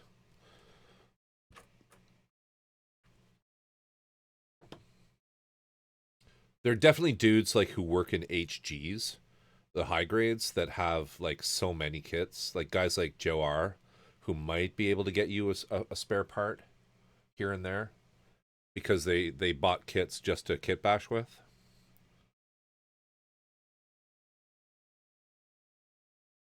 Yeah, the AliExpress. Yeah. It may end up like a bits store for Warhammers or lots of ancillary leftover bits, but good luck finding the parts used by every kit. It's tough though. Don't lose stuff. I've lost a bunch of shit from the Bang Doll 5-star Stories kit, and I just ended up buying a second one. But I want to build that second one. I don't want to just use the pieces from it. So I was showing this off earlier. I don't know. Some of you might be different than the people who were here at the beginning of the stream. Oops. This is what I've been working on paint-wise. Not even close to being done. But this is some of the new weathering technique that I've been doing. Just worn paint. Using the Cry-Cut to create the stencil. And then Mission Models acrylics to do the weathering with. I still have to go over this with oil paints.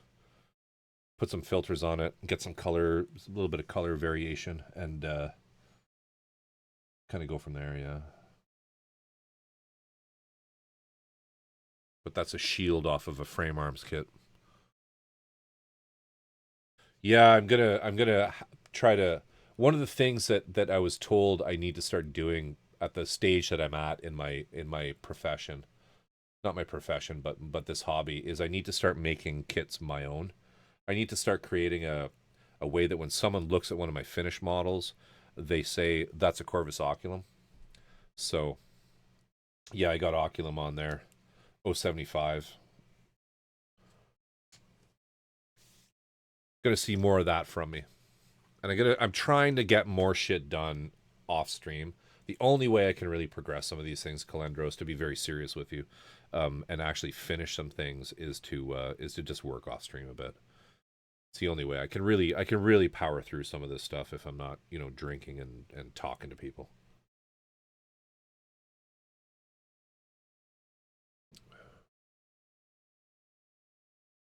Oh, it got broken as you assembled it. And you can't glue it? You can't fix it by gluing it? Doing something with your logo on it looks good, though. Bought a new one on AliExpress already. Oh, perfect. That's awesome, Fluffy. Great call, Calendros. Make more monstrosities that your evil alter ego will send after people. Hell yeah.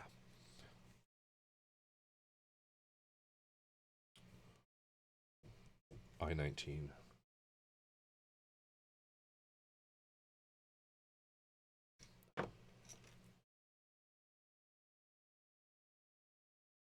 I-9 or 19? I-9, this one.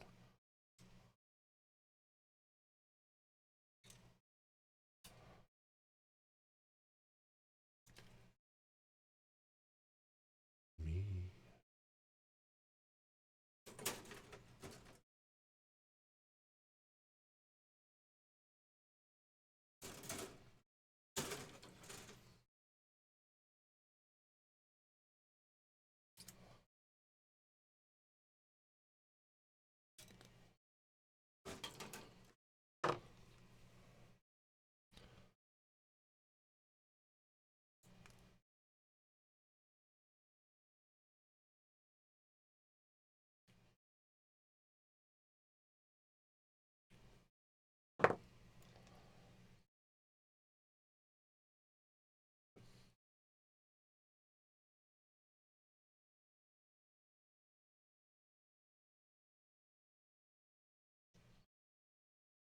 Man, these nippers are so good.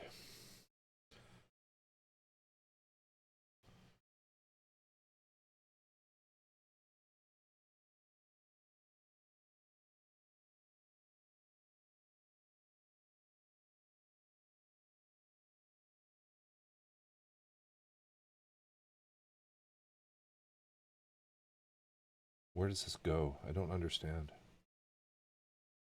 Does it go in there?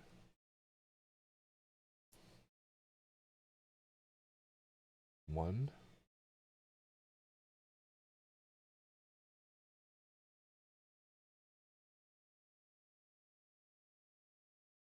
I need G. These are G's, right? Yeah. G 19 and 20.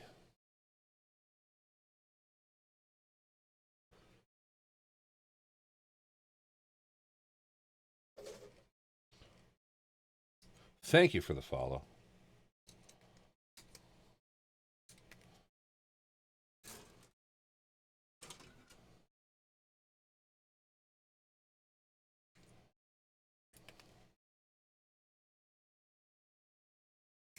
I appreciate you.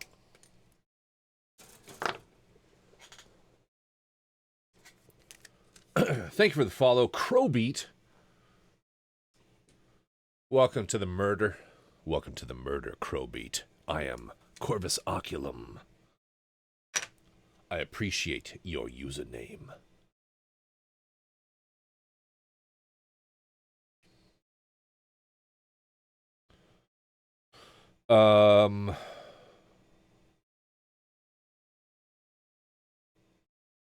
Lucky the Vampire. How are the 5-star story kits? Do they look good with a basic snap build and panel lining, or do they need paint to shine? My local shop recently added one to pre-order. The price is a bit steep at the moment, but I like the look of it. Which kit is it, first of all? And I can talk to you at length. You've come to the right place, my friend. Oh, fuck. These, if any, the only fault I have of these nippers is they're too sharp. They will cut your part in half if you misplace the cut.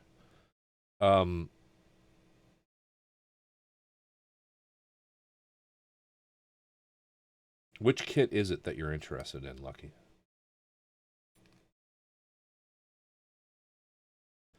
Because I might know a thing or two about that 5-star story kit for you.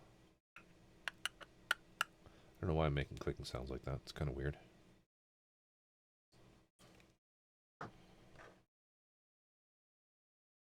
Oh, so one of the new enemies in Helldivers is something that I wrote up as a monster for our TTRPG, and I'm not happy about getting beaten to death by it repeatedly.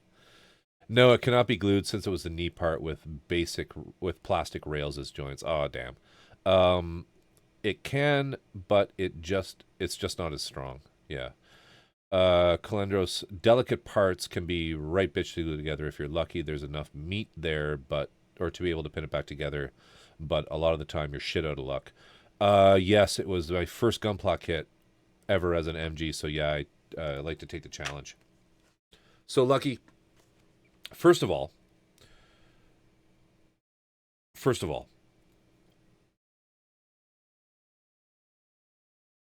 oh, this one. Okay.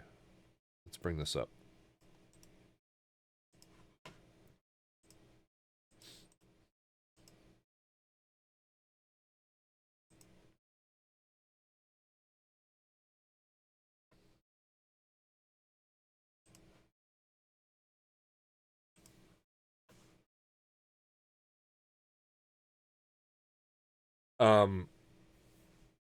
So 5-star stories kits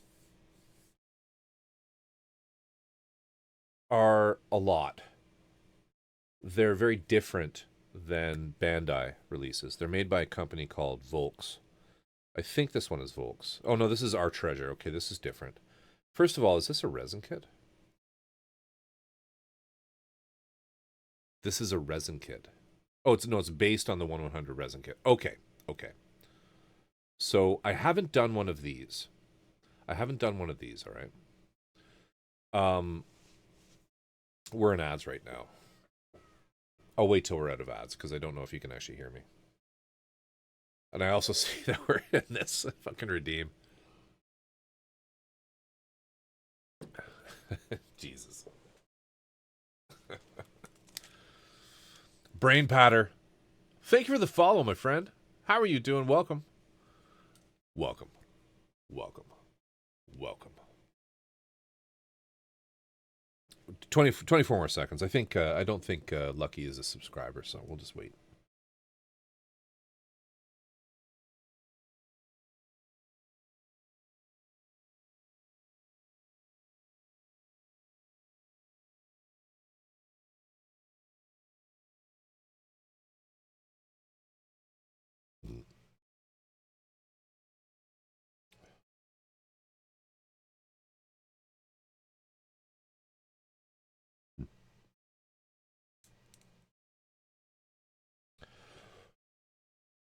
Lucky you back. Okay, so is this the kit? This is the kit here, right? Um, my ears perk up whenever I hear that clip.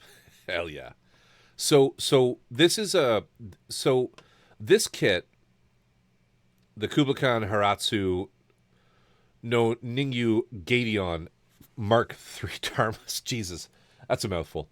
This is basically the Bang doll um reimagined. All right. And this is by Our Treasure, which is kind of like a third party. Fluffy. Thank you. Thank you, dude. I appreciate you. I appreciate you.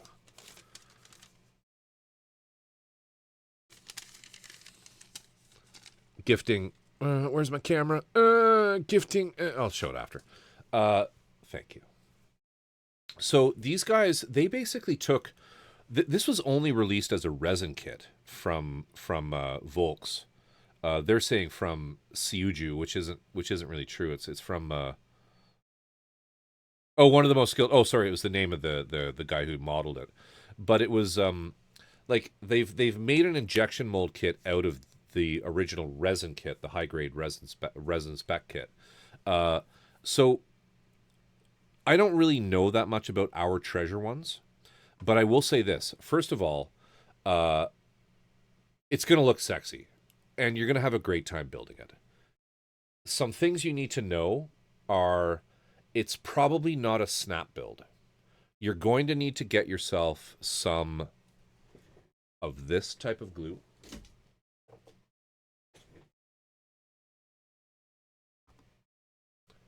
Some thin, modeling cement. Doesn't have to be this exact one, but you're going to need to get yourself some of this type of glue and learn how to use it. And it's probably going to be something. I don't know how much you've done or what your skill level is, but it's going to be on the harder end of things. There's going to be a lot of small parts. You might find it comes with a bunch of brass wire and shit you have to thread on, and sometimes you'll need to crazy glue stuff. As far as the paint and the color, you might be happy with it. I certainly the IMS kits you can get away with just panel lining. You can. I don't think I've ever seen anyone just do that. A lot of people, like most of the people, will definitely do a full paint on these because they are just so fucking cool. But if you're happy with it just being panel lined, then more power to you. This is the Bang doll, but the retconned Bang doll from the Gothic Maid. Mamoru Nagano, the creator of 5 Star Stories, at one point basically got tired of the whole thing and decided, I'm just going to reimagine every single mortar head, which is what, mortar head is the term that they use instead of like mobile suit. They call them mortar heads. He just reimagined everything, made the heels bigger, and just kind of went for it with them being like fragile and spiky looking. But this will be a good kit. Like you'll have a blast building this.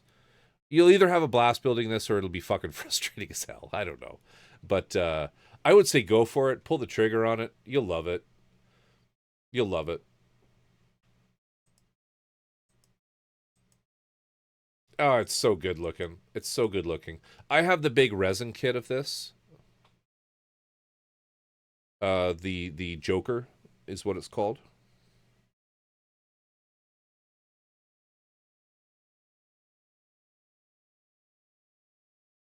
24 centimeters tall. That's, it's decent. It's decent. Sounds like a kit to grow into. The 5 Star Stories kits are definitely not like, they're not like Bandai. They're really not. Fluffy, thank you so much for that. Look at this. Look at this motherfucker. Appreciate you, dude. Appreciate you. Yeah, they're harder to do. like they're more in line with the older school, like tanks and armor, like scale armor. You got to glue stuff. Um, Bandai have really made things easy mode as far as model building, and Volks have not caught up. They're not snap builds. They're glue kits. An upward movement initiated in time can counteract fate. An upward movement initiated in time can counteract fate. I don't know what that means, Fortune. Oh, sorry, Robin. But it sounds to me like you're blocking a punch.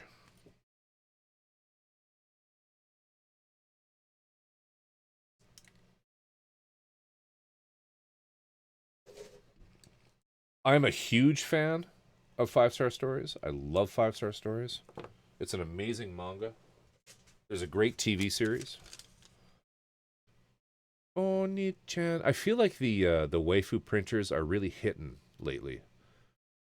Like that is a fine looking waifu right there. None of this no weird shit going on around her that they sometimes do. Oni-chan. I know y'all love the creepy Oni-chan that I do. Wouldn't be the same without it.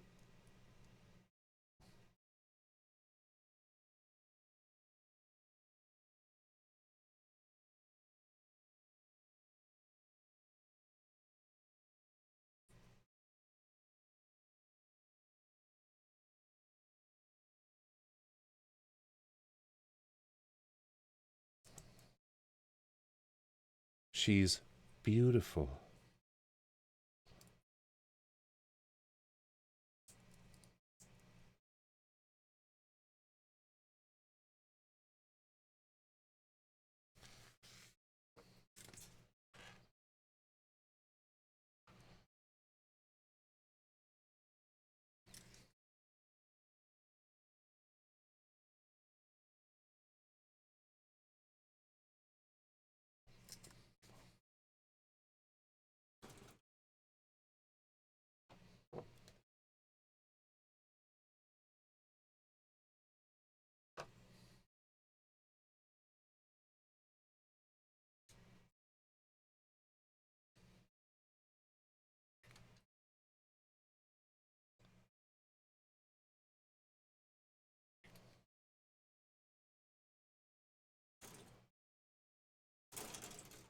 The creator is also a gatekeeper of his own series.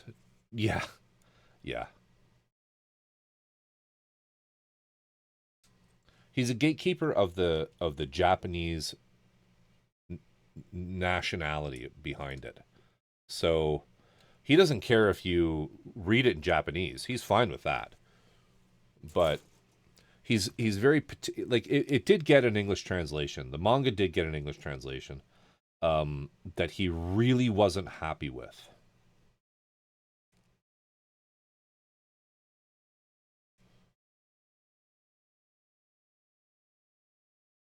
And so he kind of said, you know what? We're just not going to do that. We're not going to do an English translation ever again. And so there are English translated mangas out there, but they're as you get later in the series, they get very expensive.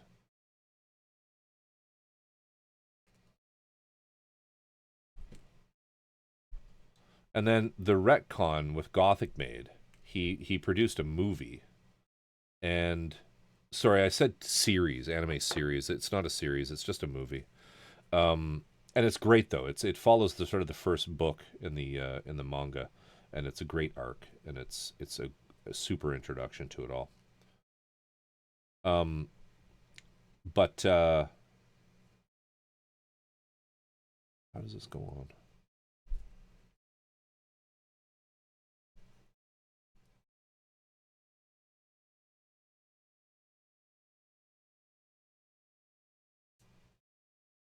Not going that way. Go there.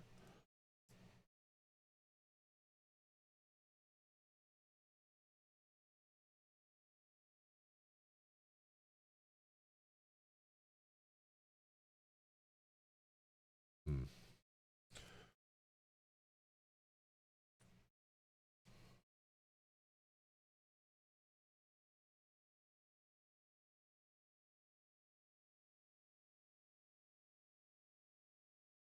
Do it this way.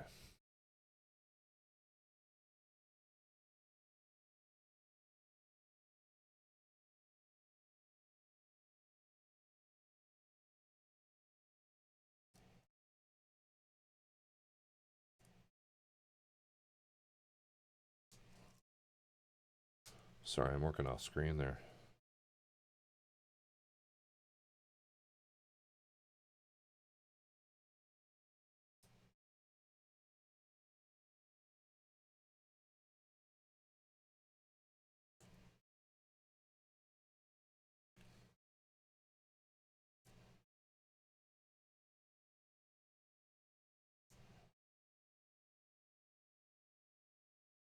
Cool. Not liking those. Not liking those. We gotta deal with those nub marks.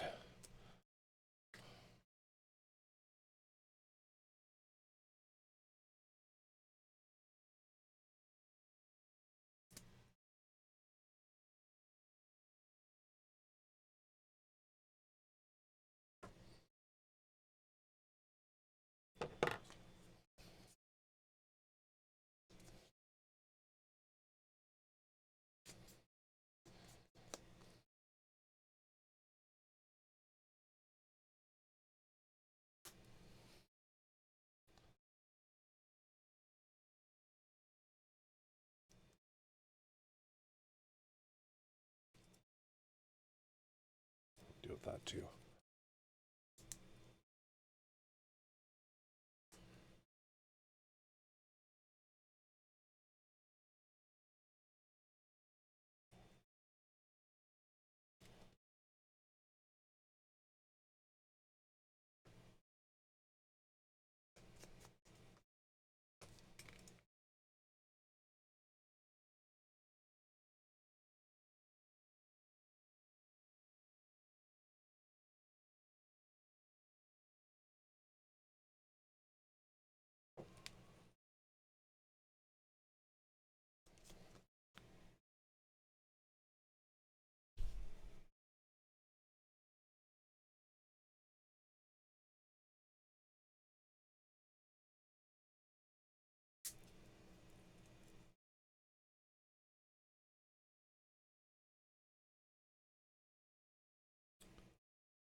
Where'd my hand go?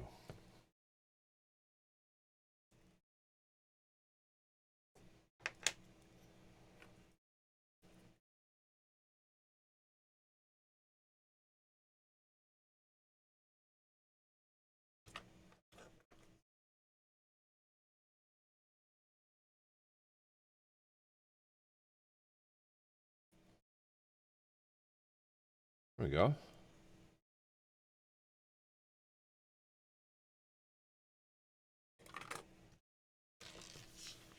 Love the song.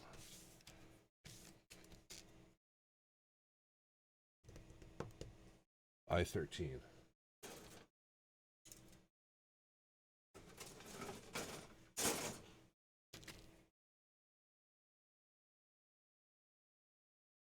I3 or 13? I-13. That one there.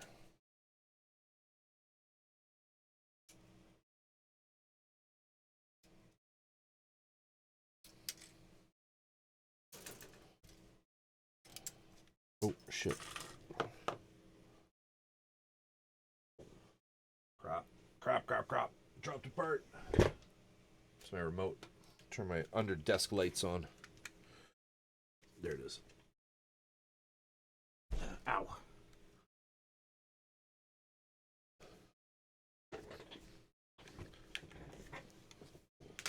Putting lights under your desk? Fucking genius move.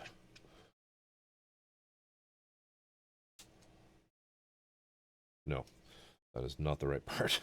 Almost cut the wrong thing out.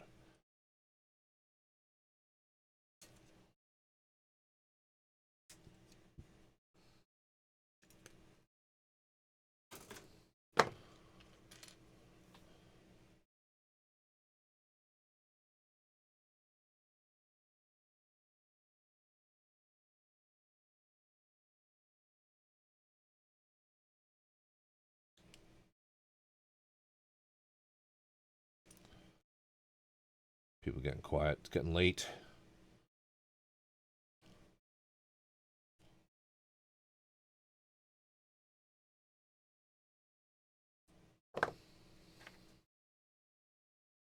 We'll raid out soon.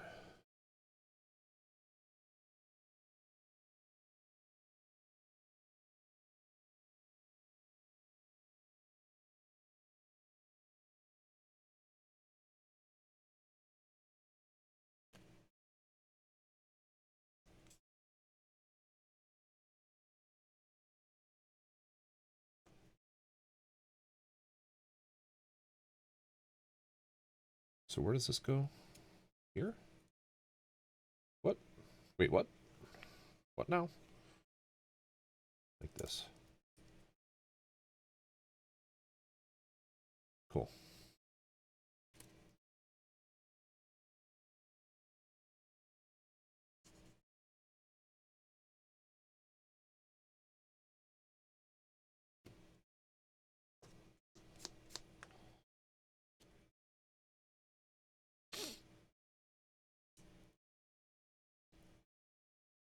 There we go.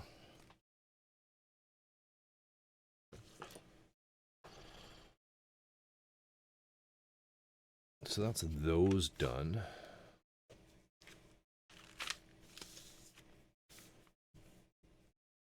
Might call it there.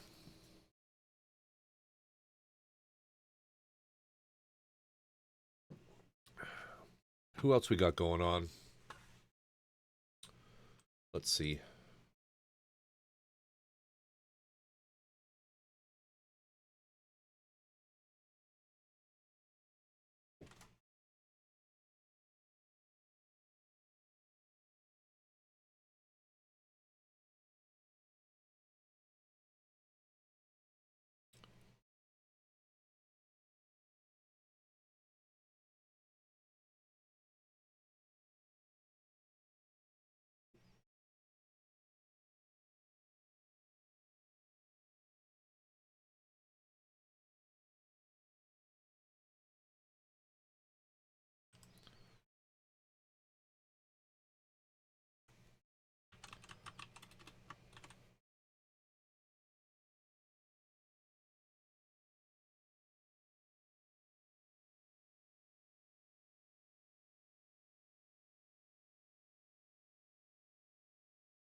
Just looking for someone to stream or to raid out to.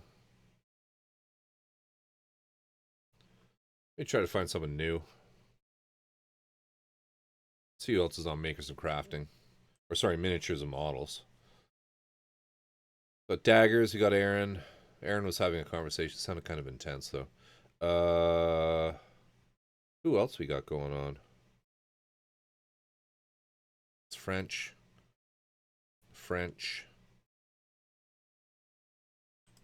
Oh, who's this? Oh, is this French too? Lots of French. Lots of French on right now. French language.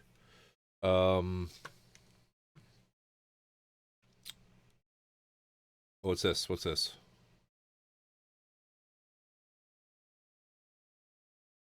Waifu Max.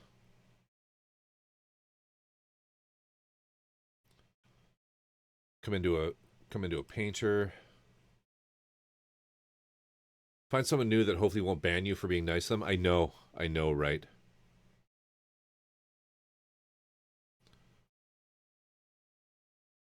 Noob assembles tank. No. Nope. Warlords. One of my biggest pet peeves are like really oppressive overlays, where it's like it's all shrunk down. Like, you know, you have like just this. There's just this square here on the screen. That's the video, and then everything else is just all fucking overlay. I have an issue with that. I have an issue with that. What's this? Who's Marvu?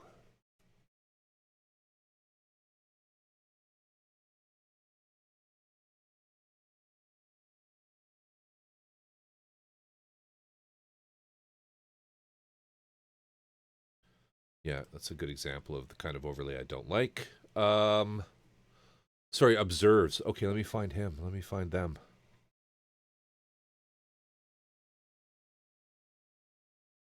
Oh, here we go. Observes. Ah! That's their setup. I know, right? Like, oh my god, look how tiny it is. Oh.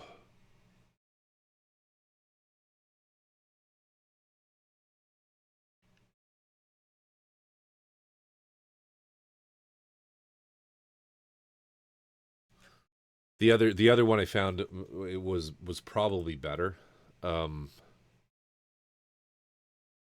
Peinture avec des gens. C'est le français, monsieur.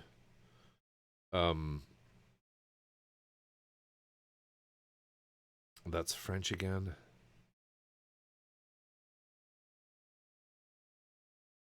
We'll rate into Marvu. It has. I'm not a huge fan of his overlay, but it'll do. Waifu Max. I don't know Waifu Max. I like. How is she? Is she fun? She fun?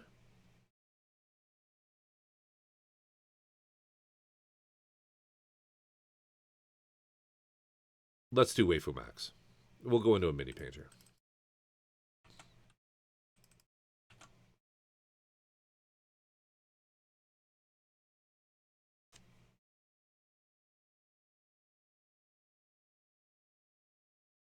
You've lurked a couple times there. Is she chill? She chill. She's not gonna ban me. She's not gonna ban me. Seems chill. All right, guys. It's been a blast. It's been a blast. I appreciate all of you. Thank you so much, everybody. I'm trying to work towards getting like stream credits and that kind of thing done. Maybe even a song like Old Type and Feel Good have. We'll see. We'll see. But we can only have our fingers crossed. I hear you. I hear you. But we will I'll be back on sometime this week coming. Gonna continue working on some of this stuff, as well as I really do want to maybe do a bit of this on stream, maybe the OPR, we'll see. It's been a ride. We got these done. Not as much as I did, on other streams, but we didn't do anything for the first hour. So, c'est la vie. Anyway, y'all, I have to buy that gun cannon still. Damn, yeah. I don't have a gun cannon. I need to do one of those. Soon, trademark. Soon. But yeah, have yourselves a great week. Hope you have a good Sunday, if it's not Sunday already for you. And let's jump on in here. Have a good one. It's been a blast. Love y'all. Take care.